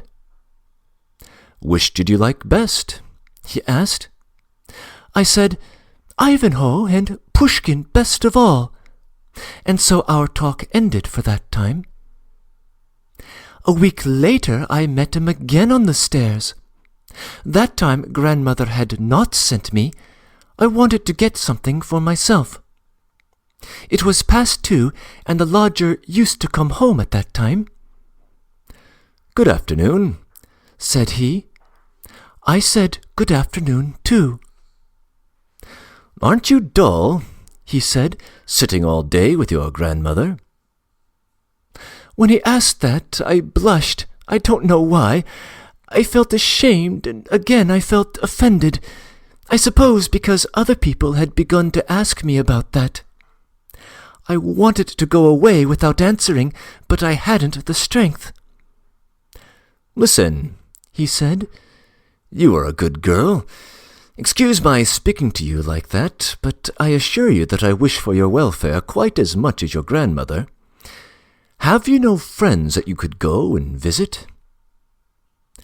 I told him I hadn't any, that I had had no friend but Mashenka, and she had gone away to Pskov. "Listen," he said, "would you like to go to the theatre with me?" To the theatre? What about grandmother? "But you must go without your grandmother's knowing it," he said. No, I said, I don't want to deceive grandmother. Goodbye. "Well, goodbye," he answered, and said nothing more.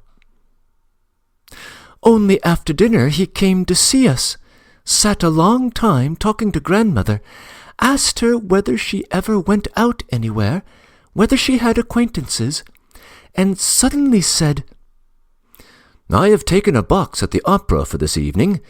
They are putting on The Barber of Seville. My friends meant to go, but afterwards refused, so the ticket is left on my hands." "The Barber of Seville?" cried grandmother. "Why, the same they used to act in old days." "Yes, it's the same barber," he said, and glanced at me. I saw what it meant, and turned crimson, and my heart began throbbing with suspense. "To be sure, I know it," said grandmother. "Why, I took the part of Rosina myself in old days at a private performance." "So, wouldn't you like to go today?" said the lodger. "Or my ticket will be wasted." "By all means let us go," said grandmother.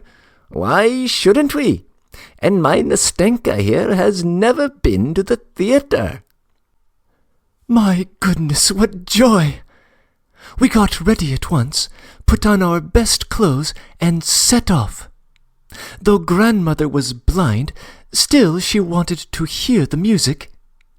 Besides, she is a kind old soul. What she cared most for was to amuse me. We should never have gone of ourselves. What my impressions of the Barber of Seville were, I won't tell you, but all that evening our lodger looked at me so nicely, talked so nicely, that I saw at once that he had meant to test me in the morning when he proposed that I should go with him alone. Well, it was joy. I went to bed so proud, so gay, my heart beat so that I was a little feverish, and all night I was raving about the Barber of Seville. I expected that he would come and see us more and more often after that, but it wasn't so at all. He almost entirely gave up coming. He would just come in about once a month, and then only to invite us to the theatre. We went twice again. Only I wasn't at all pleased with that. I saw that he was simply sorry for me because I was so hardly treated by grandmother, and that was all. As time went on, I grew more and more restless. I couldn't sit still. I couldn't read. I couldn't work. Sometimes I laughed and did something to annoy grandmother. At another time I would cry. At last I grew thin and was very nearly ill. The opera season was over, and our lodger had quite given up coming to see us. Whenever we met, always on the same staircase, of course, he would bow so silently, so gravely, as though he did not want to speak, and go down to the front door, while I went on standing in the middle of the stairs, as red as a cherry, for all the blood rushed to my head at the sight of him. Now the end is near. Just a year ago, in May, the lodger came to us and said to grandmother that he had finished his business here, and that he must go back to Moscow for a year. When I heard that, I sank into a chair half dead. Grandmother did not notice anything, and having informed us that he should be leaving us, he bowed and went away. What was I to do? I thought and fretted, and at last I made up my mind. Next day he was to go away, and I made up my mind to end it all that evening when grandmother went to bed. And so it happened. I made up all my clothes in a parcel, all the linen I needed, and with the parcel in my hand, more dead than alive, went upstairs to our lodger. I believe I must have stayed an hour on the staircase. When I opened his door, he cried out as he looked at me. He thought I was a ghost, and rushed to give me some water, for I could hardly stand up. My heart beat so violently that my head ached, and I did not know what I was doing. When I recovered, I began by laying my parcel on his bed, sat down beside it, hid my face in my hands, and went into floods of tears. I think he understood it all at once, and looked at me so sadly that my heart was torn. "Listen," he began. "Listen, Nastenka, I can't do anything. I am a poor man, for I have nothing, not even a decent birth. How could we live if I were to marry you?" We talked a long time, but at last I got quite frantic. I said I could not go on living with grandmother, that I should run away from her, that I did not want to be pinned to her, that I would go to Moscow if he liked, because I could not live without him. Shame and pride and love were all clamoring in me at once, and I fell on the bed almost in convulsions. I was so afraid of a refusal. He sat for some minutes in silence, then got up, came up to me, and took me by the hand. "Listen, my dear good Nastenka, listen. I swear to you that if I am ever in a position to marry, you shall make my happiness. I assure you that now you are the only one who could make me happy. Listen, I am going to Moscow and shall be there just a year. I hope to establish my position. When I come back, if you still love me, I swear that we will be happy. Now it is impossible. I am not able. I have not the right to promise anything. Well, I repeat, if it is not within a year, it will certainly be some time. That is, of course, if you do not prefer anyone else, for I cannot and dare not bind you by any sort of promise." That was what he said to me, and next day he went away. We agreed together not to say a word to grandmother. That was his wish. Well, my history is nearly finished now. Just a year has passed. He has arrived. He has been here 3 days, and... "And what?" I cried, impatient to hear the end. "And up to now he has not shown himself," answered Nastenka, as though screwing up all her courage. "There's no sign or sound of him." Here she stopped, paused for a minute, bent her head, and covering her face with her hands, broke into such sobs that it sent a pang to my heart to hear them. I had not in the least expected such a denouement. "Nastenka," I began timidly in an ingratiating voice, "Nastenka, for goodness' sake, don't cry. How do you know? Perhaps he is not here yet." He is, Nastenka repeated. "He is here, and I know it. We made an agreement at the time, that evening before he went away, when we said all that I have told you, and had come to an understanding. Then we came out here for a walk on this embankment. It was 10 o'clock. We sat on the seat. I was not crying then. It was sweet to me to hear what he said. and he said that he would come to us directly he arrived, and if I did not refuse him, then we would tell grandmother about it all. Now he is here, I know it, and yet he does not come."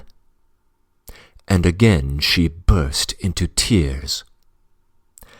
"Good God, can I do nothing to help you in your sorrow?" I cried, jumping up from the seat in utter despair. "Tell me, Nastenka, wouldn't it be possible for me to go to him?" "Would that be possible?" she asked suddenly, raising her head. "No, of course not," I said, pulling myself up. "But I tell you what, write a letter." "No, that's impossible. I can't do that," she answered with decision, bending her head and not looking at me. "How impossible? Why is it impossible?" I went on, clinging to my idea. "But, Nastenka, it depends what sort of letter. There are letters and letters, and— Ah, Nastenka, I am right. Trust to me, trust to me. I will not give you bad advice. It can all be arranged. You took the first step. Why not now?" I can't. It would seem as though I were forcing myself on him." "Ah, my good little Nastenka," I said, hardly able to conceal a smile. No, you have a right to, in fact, because he made you a promise. Besides, I can see from everything that he is a man of delicate feeling, that he behaved very well," I went on, more and more carried away by the logic of my own arguments and convictions. "How did he behave? He bound himself by a promise. He said that if he married at all, he would marry no one but you. He gave you full liberty to refuse him at once. Under such circumstances you may take the first step. You have the right. You are in the privileged position. If, for instance, you wanted to free him from his promise—" "Listen, how would you write?" "Write what?" "This letter." "I tell you how I would write. Dear Sir—" "Must I really begin like that? Dear Sir?" "You certainly must, though, after all, I don't know, I imagine—" Well, what next?" "Dear Sir, I must apologize for— But no, there's no need to apologize. The fact itself justifies everything. Write simply, 'I am writing to you. Forgive me my impatience, but I have been happy for a whole year in hope. Am I to blame for being unable to endure a day of doubt now? Now that you have come, perhaps you have changed your mind. If so, this letter is to tell you that I do not repine nor blame you. I do not blame you because I have no power over your heart, such is my fate. You are an honorable man. You will not smile or be vexed at these impatient lines. Remember they are written by a poor girl, that she is alone, that she has no one to direct her, no one to advise her, and that she herself could never control her heart. But forgive me that a doubt has stolen, if only for one instant, into my heart. You are not capable of insulting, even in thought, her who so loved and so loves you." Yes, that's exactly what I was thinking," cried Nastenka, and her eyes beamed with delight. "Oh, you have solved my difficulties. God has sent you to me. Thank you. "What for? For God's sending me?" I answered, looking delighted at her joyful little face. "Why, yes, for that too." "Ah, Nastenka, why, one thanks some people for being alive at the same time with one. I thank you for having met me, for my being able to remember you all my life." "Well, enough. But now I tell you what. Listen. We made an agreement then that as soon as he arrived he would let me know by leaving a letter with some good simple people of my acquaintance who know nothing about it. Or if it were impossible to write a letter to me, for a letter does not always tell everything, he would be here at 10 o'clock on the day he arrived, where we had arranged to meet. I know he has arrived already, but now it's the 3rd day, and there's no sign of him and no letter. It's impossible for me to get away from grandmother in the morning. Give my letter tomorrow to those kind people I spoke to you about. They will send it on to him, and if there is an answer, you bring it tomorrow at 10 o'clock. But the letter! You see, you must write the letter first. So perhaps it must all be the day after tomorrow. The letter, said Nastenka, a little confused. The letter, but... But she did not finish. At first she turned her little face away from me, flushed like a rose, and suddenly I felt in my hand a letter which had evidently been written long before, all ready and sealed up. A familiar, sweet, and charming reminiscence floated through my mind. Ere oro, esseisi, Eneana, I began. Rosina, we both hummed together, I almost embracing her with delight, while she blushed as only she could blush, and laughed through the tears which gleamed like pearls on her black eyelashes. Come, enough. Goodbye now, she said, speaking rapidly. Here is the letter. Here is the address to which you are to take it. Goodbye till we meet again. Till tomorrow. She pressed both my hands warmly, nodded her head, and flew like an arrow down her side street. I stood still for a long time, following her with my eyes. Till tomorrow, was ringing in my ears as she vanished from my sight. Breaking in. The singing portion of this section of the story is a reference to the opera The Barber of Seville. In the middle of that opera, the barber, Figaro, spells out the name Rosina as he plays the role of emissary from Rosina's supposed lover. Upon his recommendation to send along a letter, Rosina hands him a letter she has already written. Of course, Nastenka is familiar with this opera, and so the narrator gambles with the singing allusion to it when her behavior mimics Rosina's own. The gamble pays off. Nastenka immediately recognizes the reference and joins in. Earlier in this section, while the dreamer is offering his confession, he laces his account with numerous literary references. I won't attempt to trace them all here. In fact, one particularly dense thicket of these was added by Dostoevsky a dozen years later as he was editing the version of the story we are reading today. The passage reads almost like a bibliography of his own childhood and young adulthood, touching upon Hoffman, Pushkin, Walter Scott, George Sand, and even the historian Karamzin, whose work had a profound influence on the young Dostoevsky. The common thread of these references is their role in the romanticism of the earlier literary generation, which Dostoevsky is exploring through his Dreamer. For more on this theme, see the introduction of this Let's Read. Finally, I should make a note of the chronology of the plot going forward.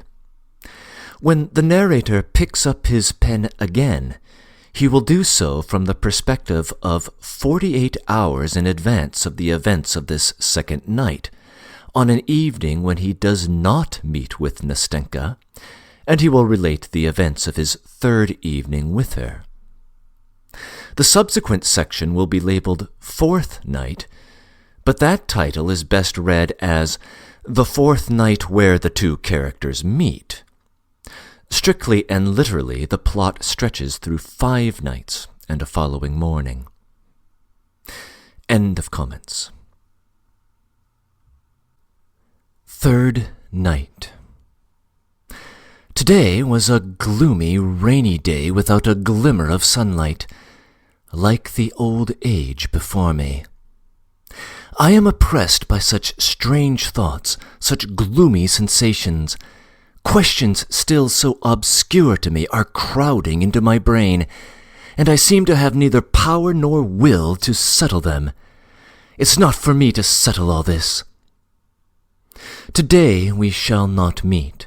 Yesterday, when we said goodbye, the clouds began gathering over the sky and a mist rose. I said that tomorrow it would be a bad day. She made no answer.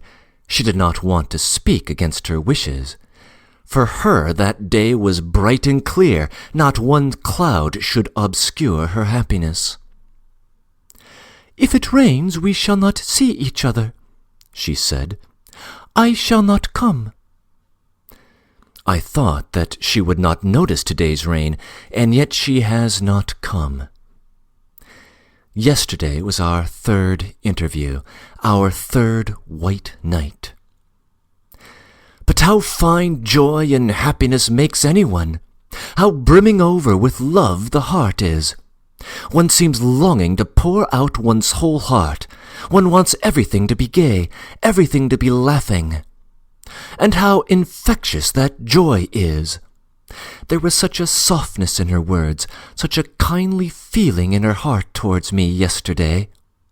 How solicitous and friendly she was! How tenderly she tried to give me courage!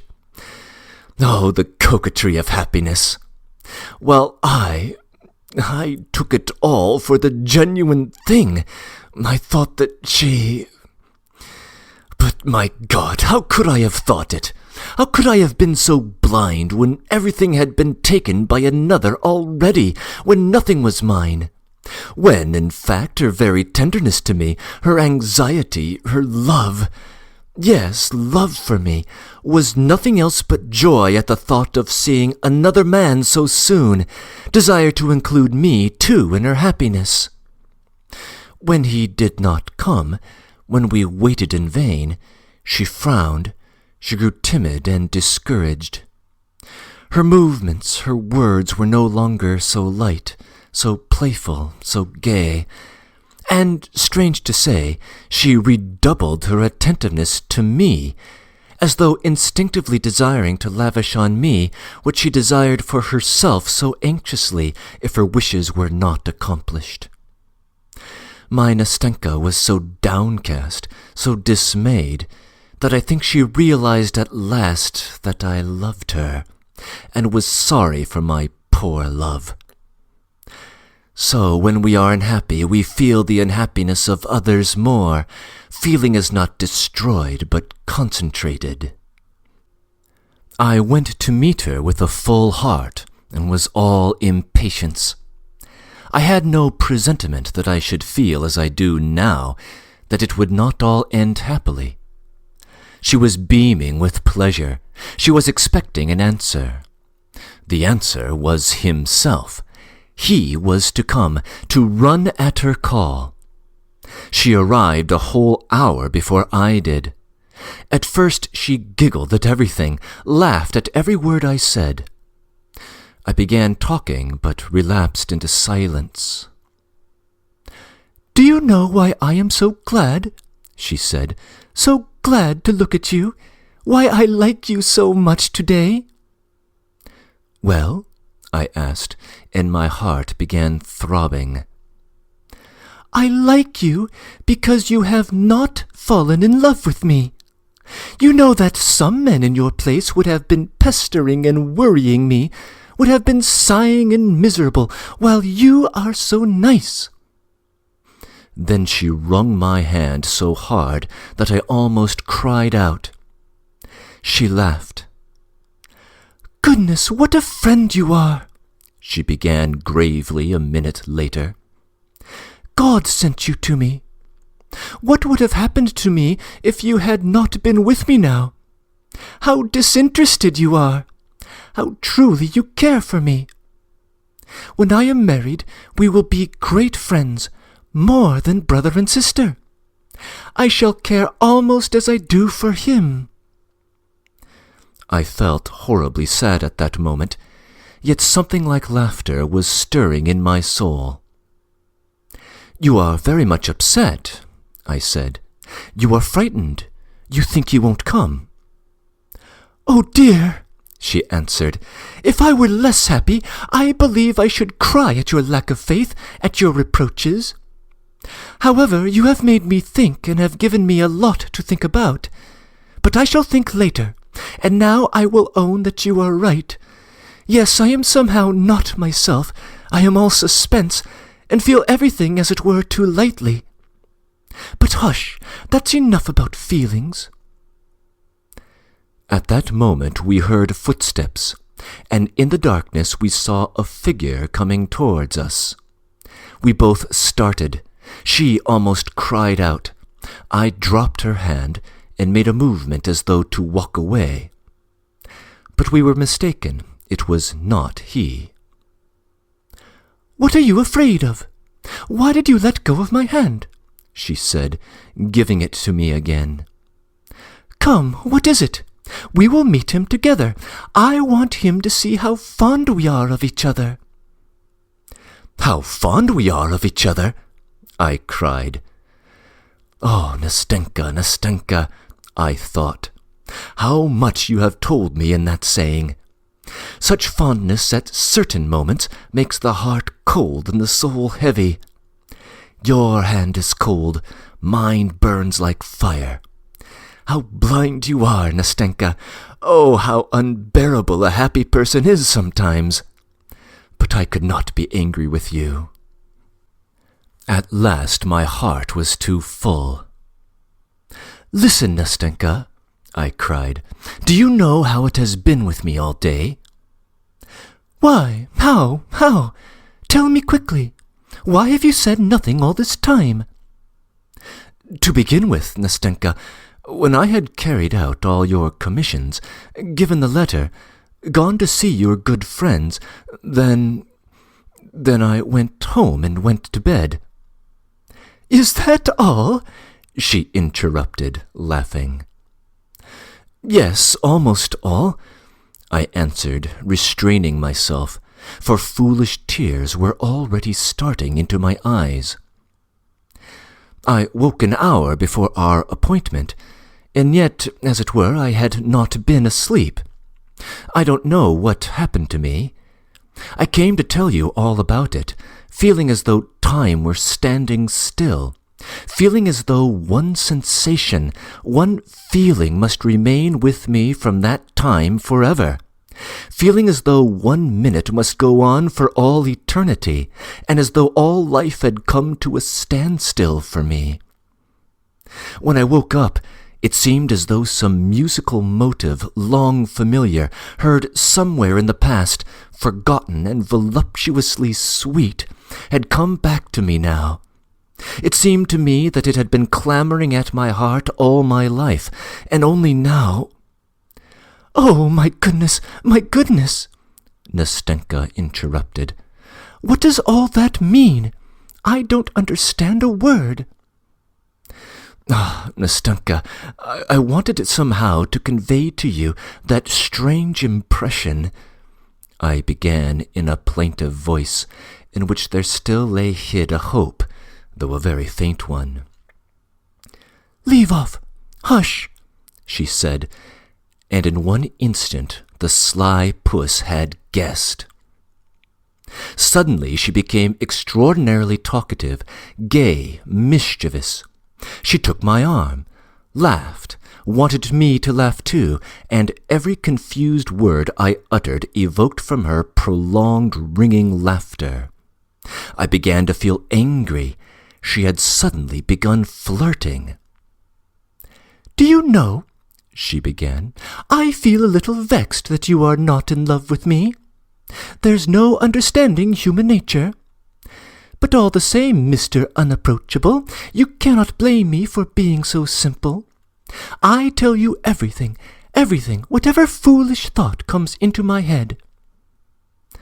"Listen, that's 11, I believe," I said as a slow chime of a bell rang out from a distant tower. She suddenly stopped, left off laughing, and began to count.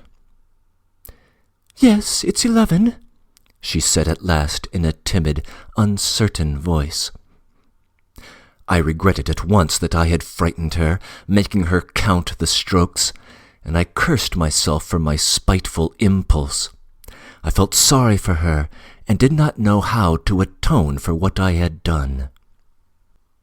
I began comforting her, seeking for reasons for his not coming, advancing various arguments, proofs. No one could have been easier to deceive than she was at that moment. And indeed anyone at such a moment listens gladly to any consolation, whatever it may be, and is overjoyed if a shadow of excuse can be found. "And indeed it's an absurd thing," I began, warming to my task and admiring the extraordinary clearness of my argument. "Why, he could not have come. You have muddled and confused me, Nastenka, so that I too have lost count of the time. Only think, he can scarcely have received the letter. Suppose he is not able to come. Suppose he is going to answer the letter, could not come before tomorrow. I will go for it as soon as it's light tomorrow, and let you know at once. Consider, there are thousands of possibilities. Perhaps he was not at home when the letter came, and may not have read it even now. Anything may happen, you know." Yes, said Nastenka. "I did not think of that. Of course, anything may happen," she went on in a tone that offered no opposition, though some other faraway thought could be heard like a vexatious discord in it. "I tell you what you must do," she said. "You go as early as possible tomorrow morning, and if you get anything, let me know at once. You know where I live, don't you?" And she began repeating her address to me. Then she suddenly became so tender, so solicitous with me. She seemed to listen attentively to what I told her, but when I asked her some question, she was silent, was confused, and turned her head away. I looked into her eyes. Yes, she was crying. How can you? How can you? Oh, what a baby you are! What childishness! Come, come!"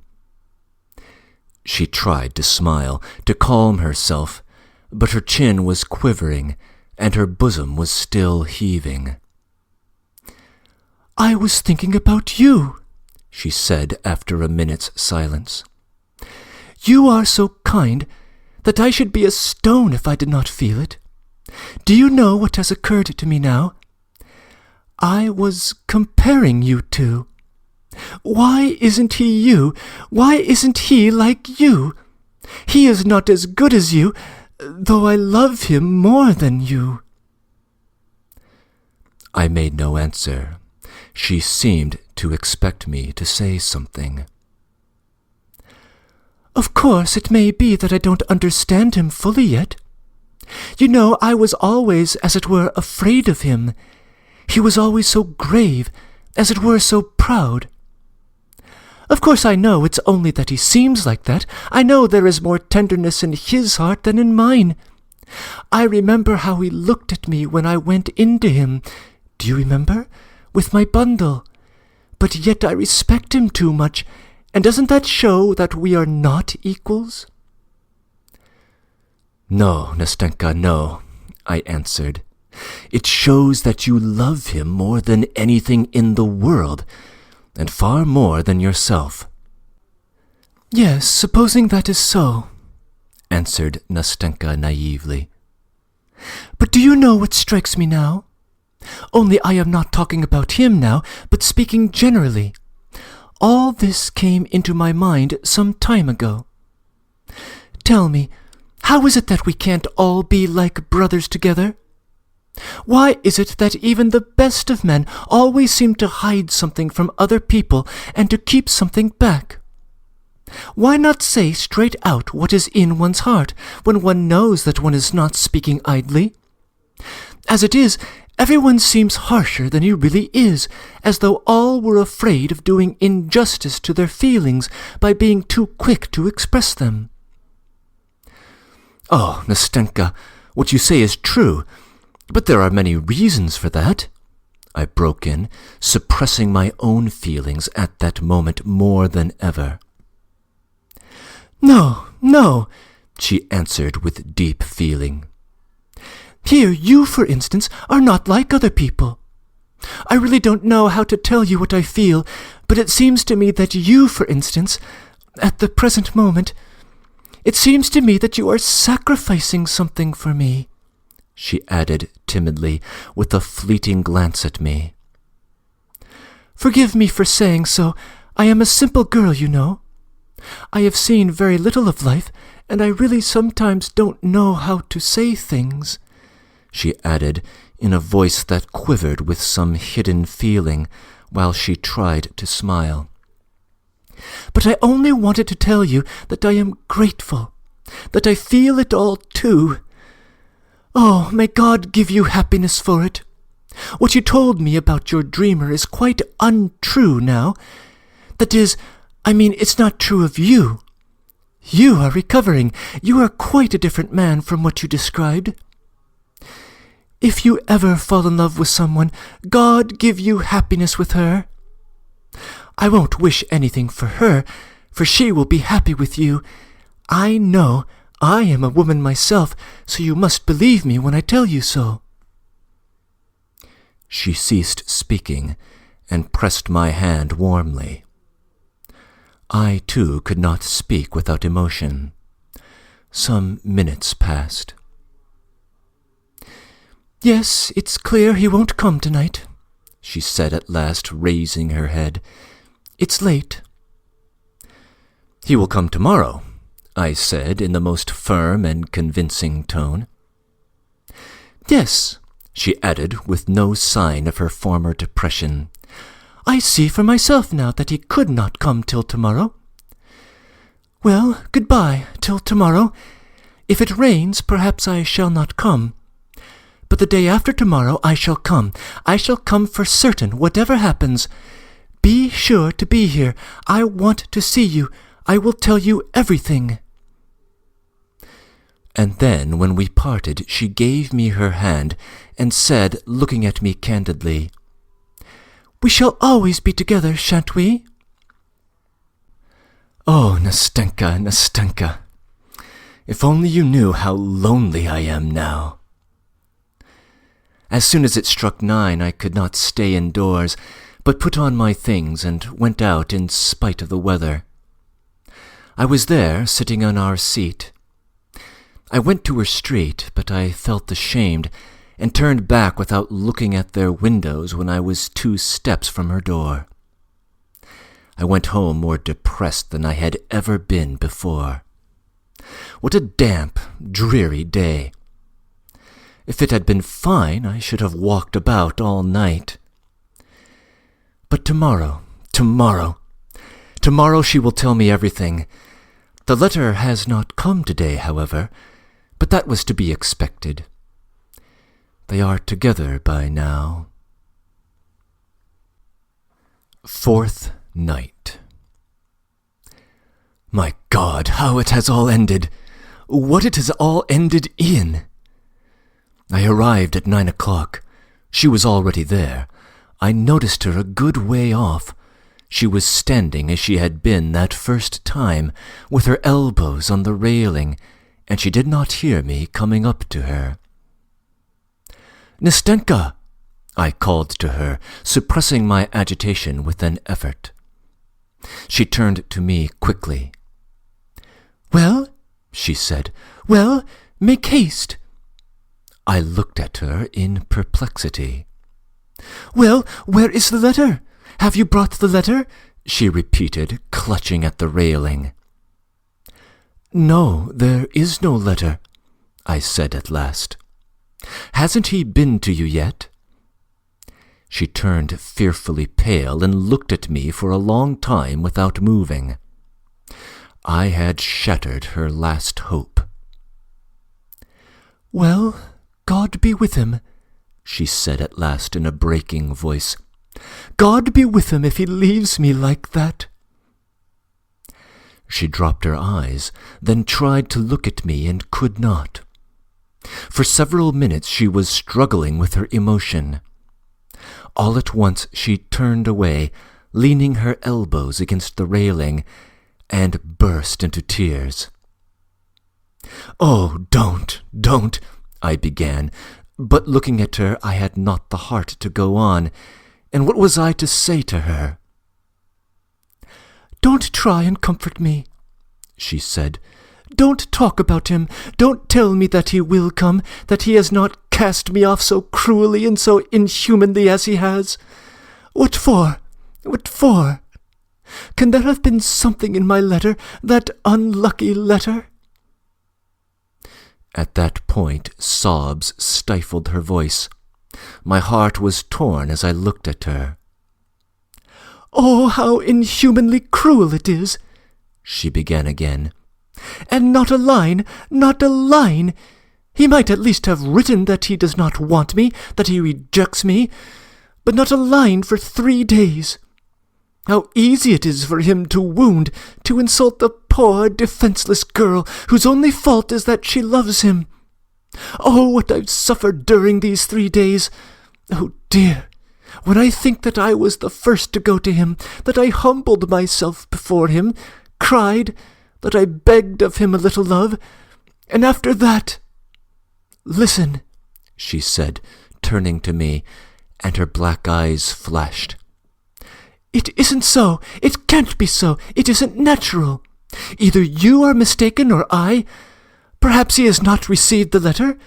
Perhaps he still knows nothing about it. How could anyone— Judge for yourself. Tell me, for goodness' sake, explain it to me. I can't understand it. How could anyone behave with such barbarous coarseness as he has behaved to me?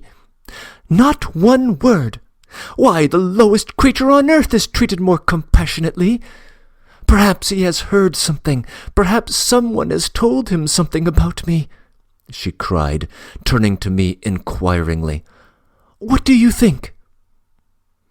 "Listen, Nastenka, I shall go to him tomorrow in your name."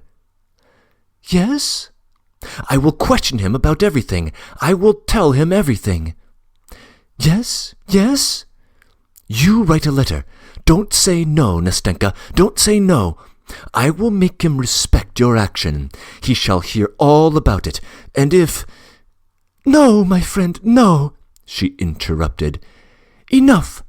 Not another word, not another line from me. Enough. I don't know him. I don't love him any more. I will forget him." She could not go on. Calm yourself. Sit here, Nastenka," I said, making her sit down on the seat. "I am calm. Don't trouble. It's nothing. It's only tears. They will soon dry. Why, do you imagine I shall do away with myself, that I shall throw myself into the river?" My heart was full.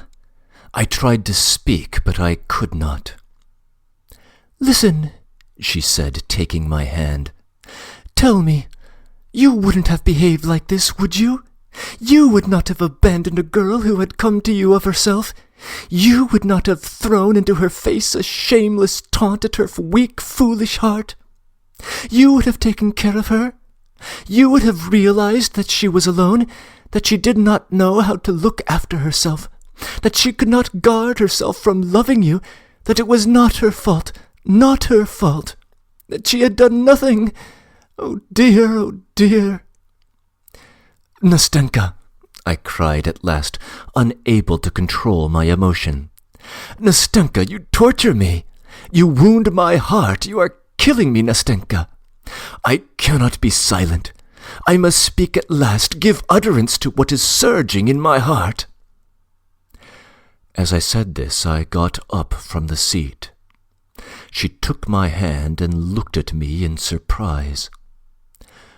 What is the matter with you? She said at last. Listen, I said resolutely. Listen to me, Nastenka. What I am going to say to you now is all nonsense, all impossible, all stupid. I know that this can never be, but I cannot be silent. For the sake of what you are suffering now, I beg you beforehand to forgive me. What is it? What is it? She said, drying her tears and looking at me intently, while a strange curiosity gleamed in her astonished eyes. What is the matter? It's impossible, but I love you, Nastenka. There it is. Now everything is told, I said with a wave of my hand. Now you will see whether you can go on talking to me as you did just now, whether you can listen to what I am going to say to you. Well, what then? Nastenka interrupted me. What of it? I knew you loved me long ago, only I always thought that you simply liked me very much. Oh dear, oh dear.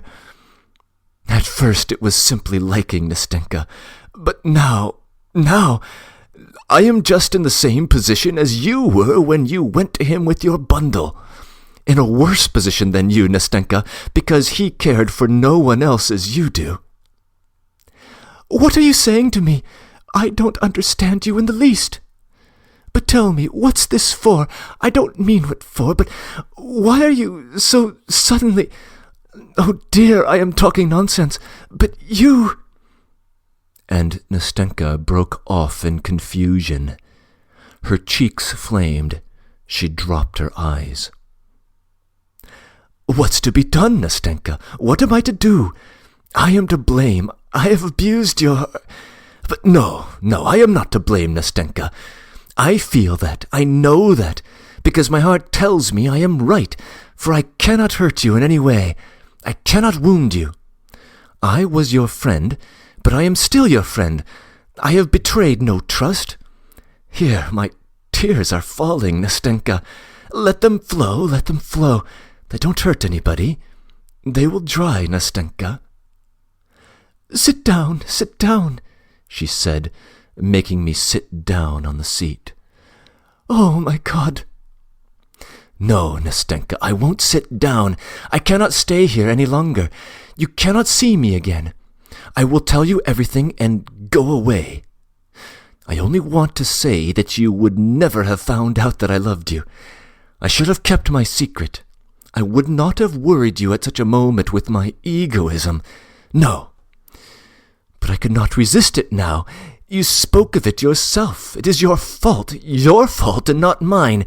You cannot drive me away from you. No, I don't drive you away, no, said Nastenka, concealing her confusion as best she could. Poor child.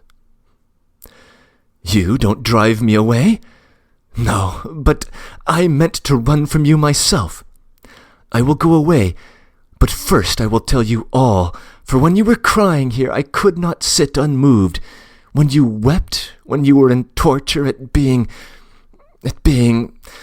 I will speak of it, Nastenka, at being forsaken, at your love being repulsed.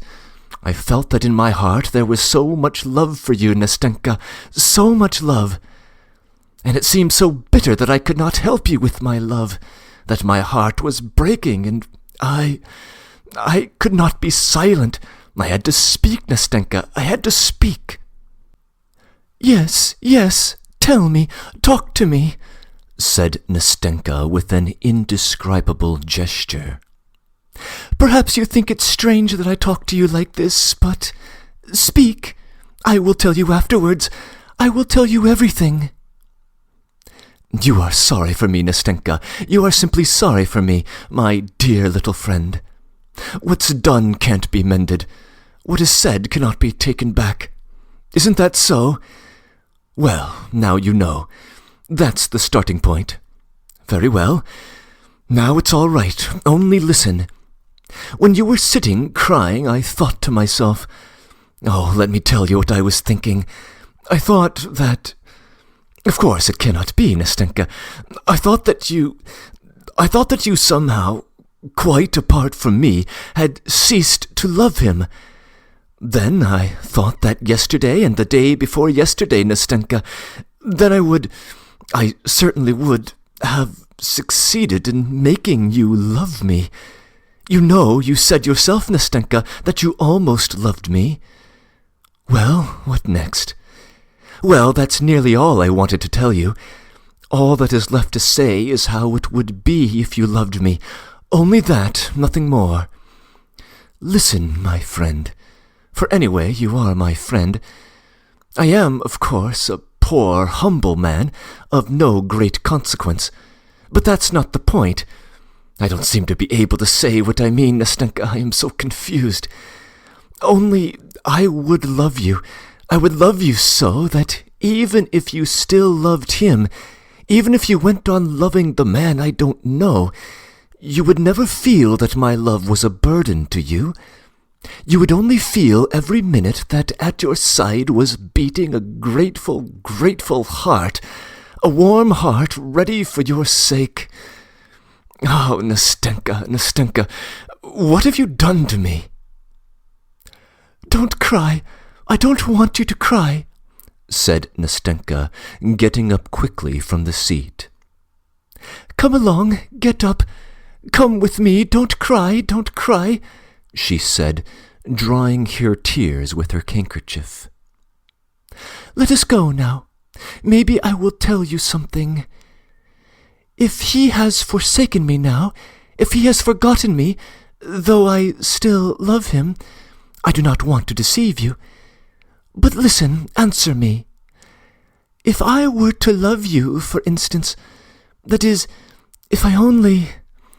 Oh, my friend, to think how I wounded you when I laughed at your love, when I praised you for not falling in love with me.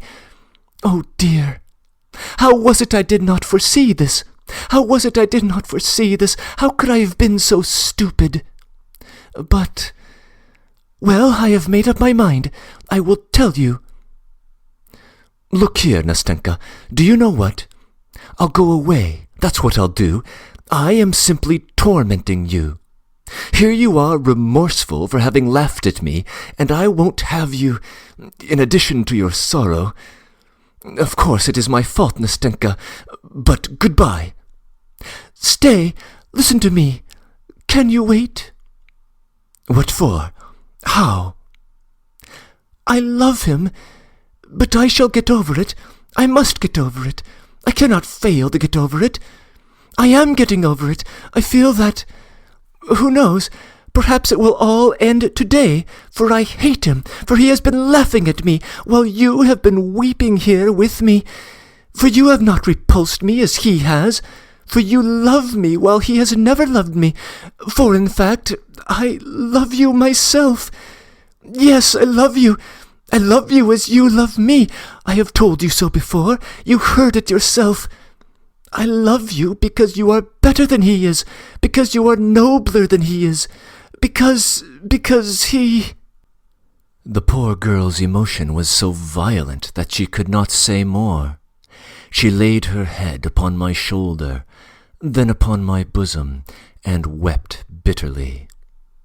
I comforted her, I persuaded her, but she could not stop crying.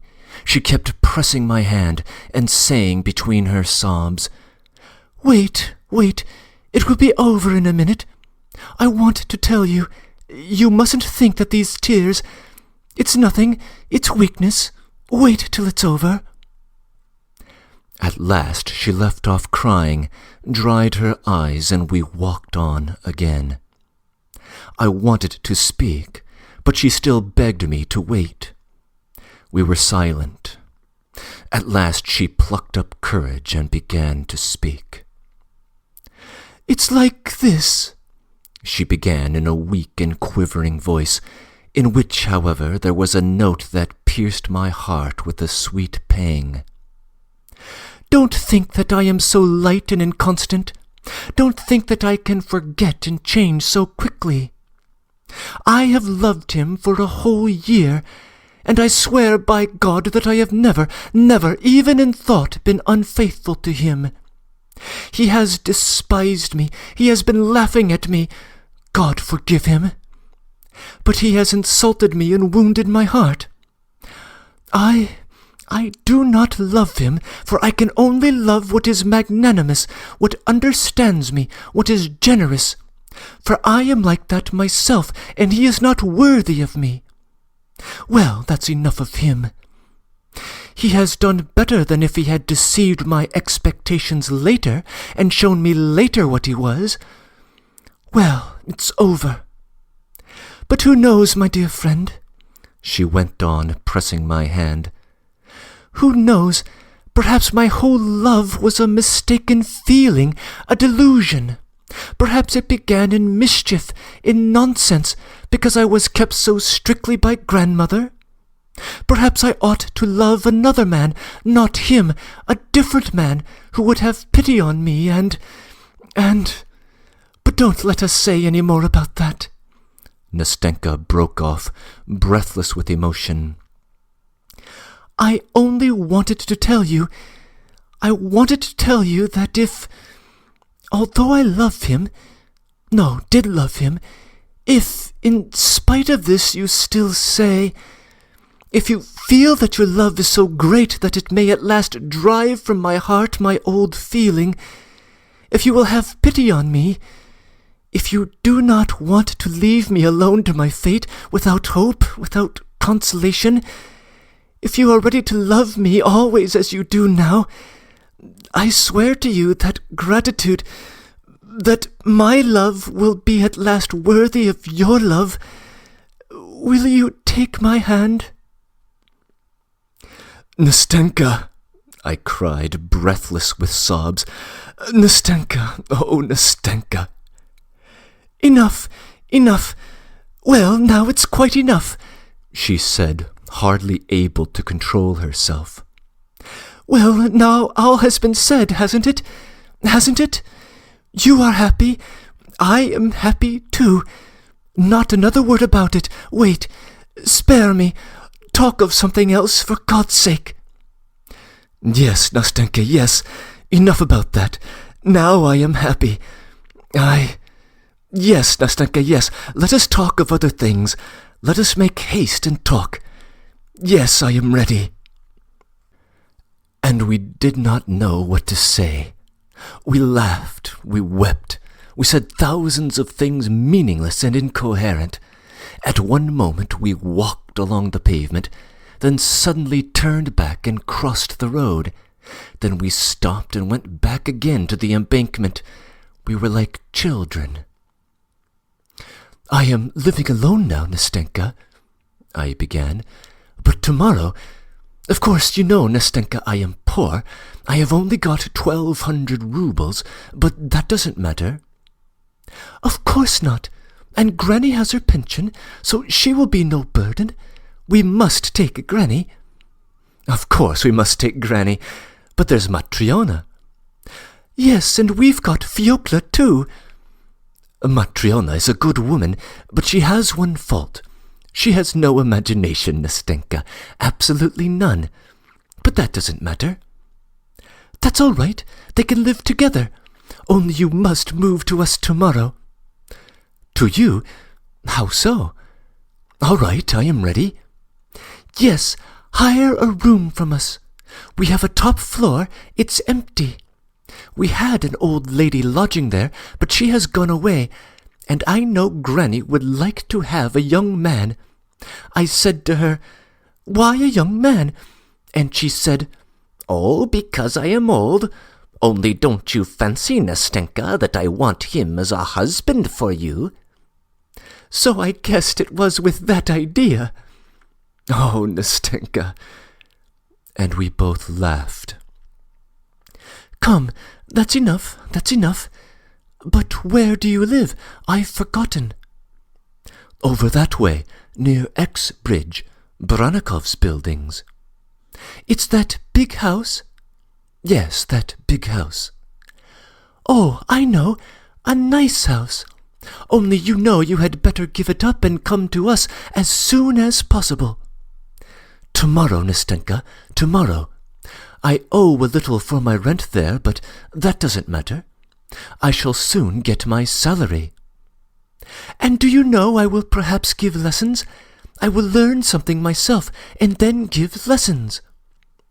"Capital, and I shall soon get a bonus." "So by tomorrow you will be my lodger." "And we will go to the barber of Seville, for they are soon going to put it on again." "Yes, we'll go," said Nastenka. "But better see something else, and not the barber of Seville." "Very well, something else. Of course that will be better. I did not think."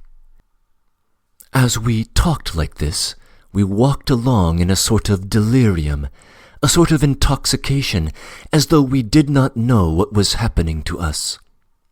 At one moment we stopped and talked for a long time at the same place. Then we went on again, and goodness knows where we went. And again tears, and again laughter. All of a sudden Nastenka would want to go home, and I would not dare to detain her, but would want to see her to the house. We set off, and in a quarter of an hour found ourselves at the embankment by our seat. Then she would sigh, and tears would come into her eyes again. I would turn chill with dismay, but she would press my hand and force me to walk, to talk, to chatter as before. "It's time I was home at last. I think it must be very late," Nastenka said at last. "We must give over being childish." "Yes, Nastenka, only I shan't sleep tonight. I am not going home." "I don't think I shall sleep either. Only see me home." "I should think so." "Only this time we really must get to the house." We must. "Honor bright, for you know one must go home sometime." "Honor bright," I answered, laughing. "Well, come along." "Come along? Look at the sky, Nastenka, look. Tomorrow it will be a lovely day. What a blue sky, what a moon. Look, that yellow cloud is covering it now. Look, look. No, it has passed by. Look, look." But Nastenka did not look at the cloud. She stood mute as though turned to stone. A minute later she huddled timidly close up to me. Her hand trembled in my hand. I looked at her. She pressed still more closely to me. At that moment a young man passed by us. He suddenly stopped, looked at us intently, and then again took a few steps on. My heart began throbbing. "Who is it, Nastenka?" I said in an undertone. "It's he," she answered in a whisper, huddling up to me, still more closely, still more tremulously. I could hardly stand on my feet. "Nastenka? Nastenka, it's you!" I heard a voice behind us, and at the same moment the young man took several steps towards us. My God, how she cried out!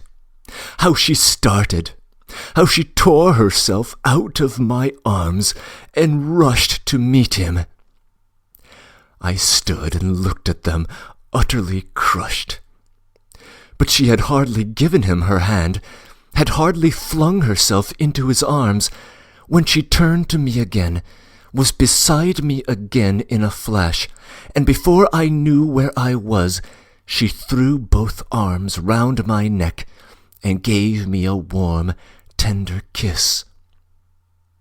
Then, without saying a word to me, she rushed back to him again, took his hand, and drew him after her. I stood a long time looking after them. At last the two vanished from my sight. Morning. My night ended with the morning. It was a wet day. The rain was falling and beating disconsolately upon my window pane. It was dark in the room and grey outside. My head ached and I was giddy. Fever was stealing over my limbs. "There's a letter for you, sir. The postman brought it," Matryona said, stooping over me. "A letter? From whom?" I cried, jumping up from my chair. "I don't know, sir. Better look. Maybe it is written there whom it is from." I broke the seal. It was from her. "Oh, forgive me, forgive me. I beg you on my knees to forgive me. I deceived you and myself. It was a dream, a mirage. My heart aches for you today. Forgive me, forgive me. Don't blame me, for I have not changed to you in the least. I told you that I would love you. I love you now.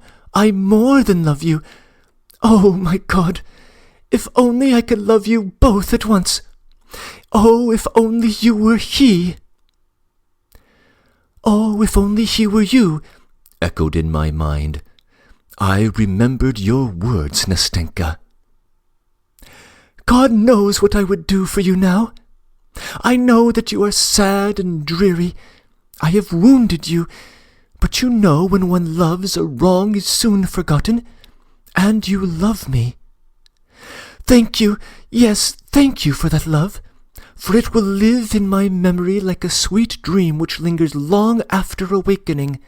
For I shall remember forever that instant when you opened your heart to me like a brother and so generously accepted the gift of my shattered heart, to care for it, nurse it, and heal it. If you forgive me, the memory of you will be exalted by a feeling of everlasting gratitude which will never be effaced from my soul. I will treasure that memory. I will be true to it. I will not betray it. I will not betray my heart. It is too constant. It returned so quickly yesterday to him to whom it has always belonged. We shall meet. You will come to us. You will not leave us.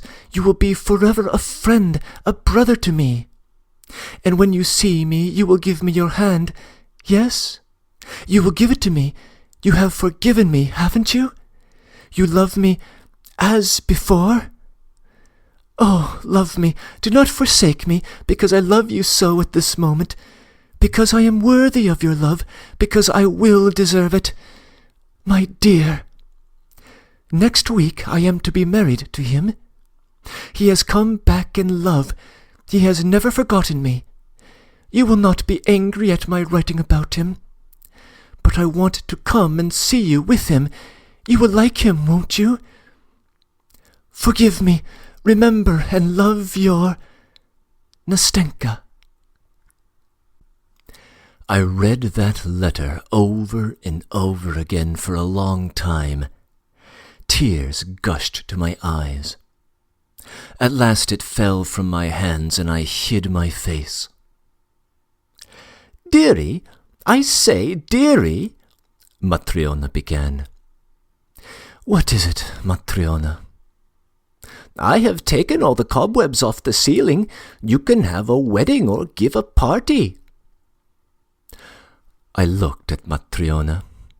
She was still a hearty, youngish old woman, but I don't know why all at once I suddenly pictured her with lustreless eyes, a wrinkled face, bent, decrepit.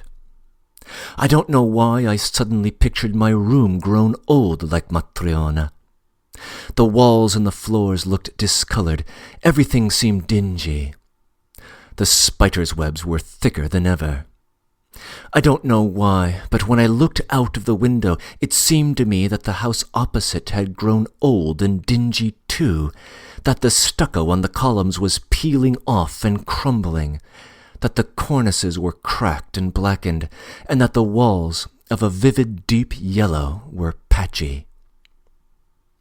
Either the sunbeams suddenly peeping out from the clouds for a moment were hidden again behind a veil of rain, and everything had grown dingy again before my eyes, or perhaps the whole vista of my future flashed before me so sad and forbidding, and I saw myself just as I was now, 15 years hence, older, in the same room, just as solitary, with the same Matryona grown no cleverer for those 15 years.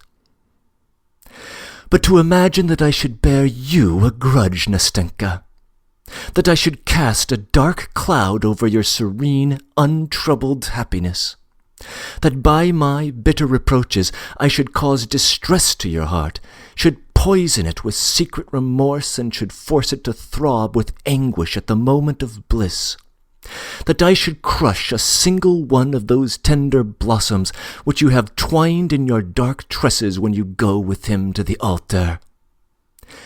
Oh, never, never.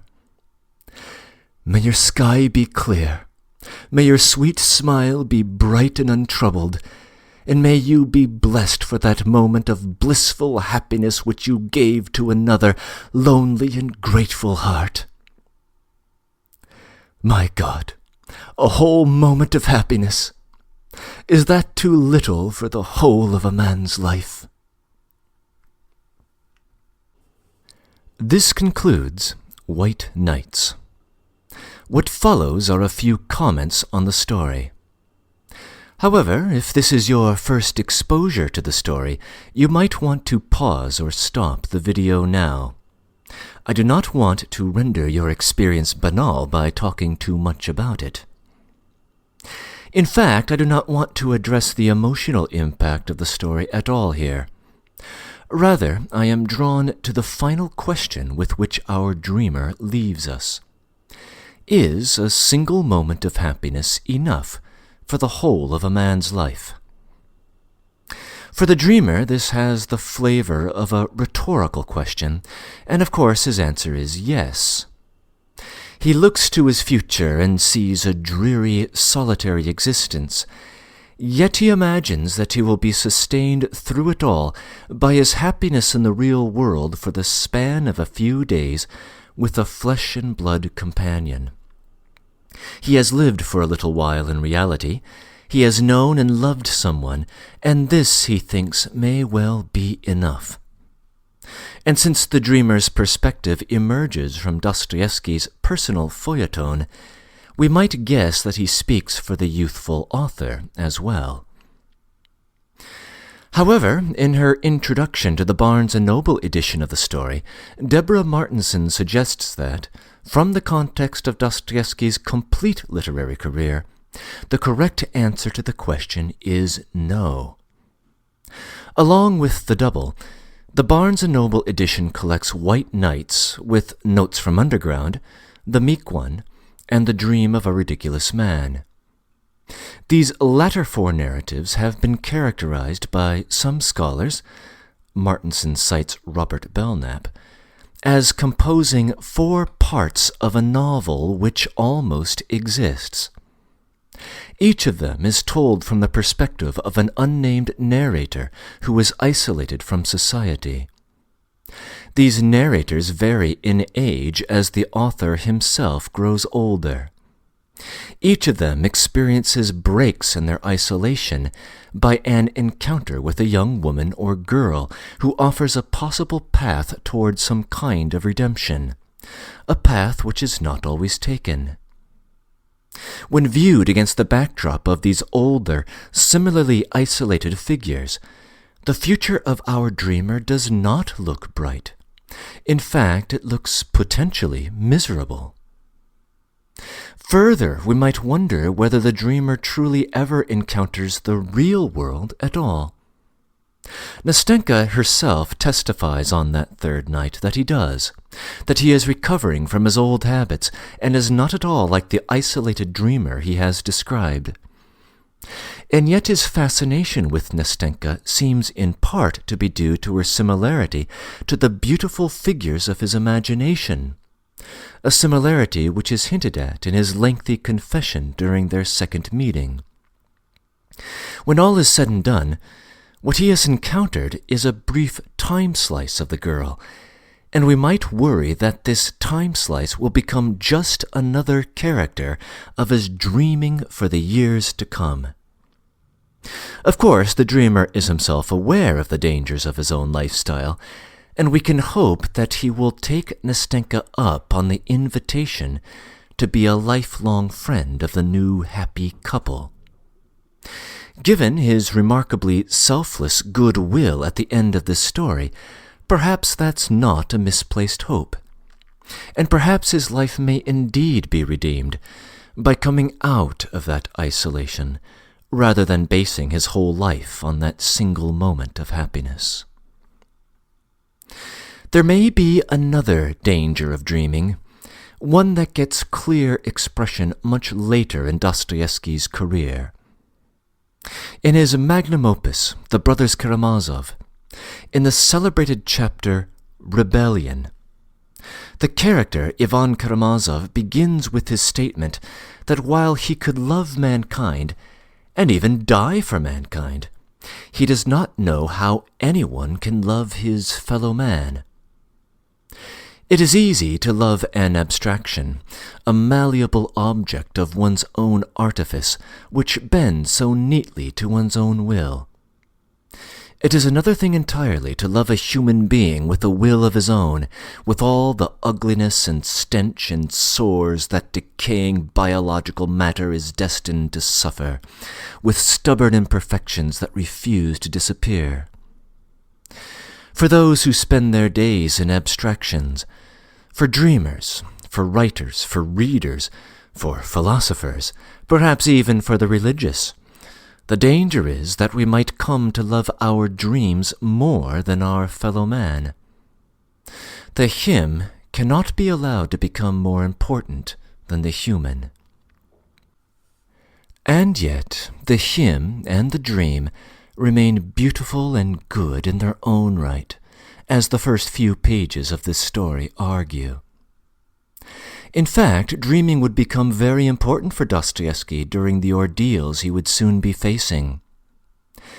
White Nights was written in 1848.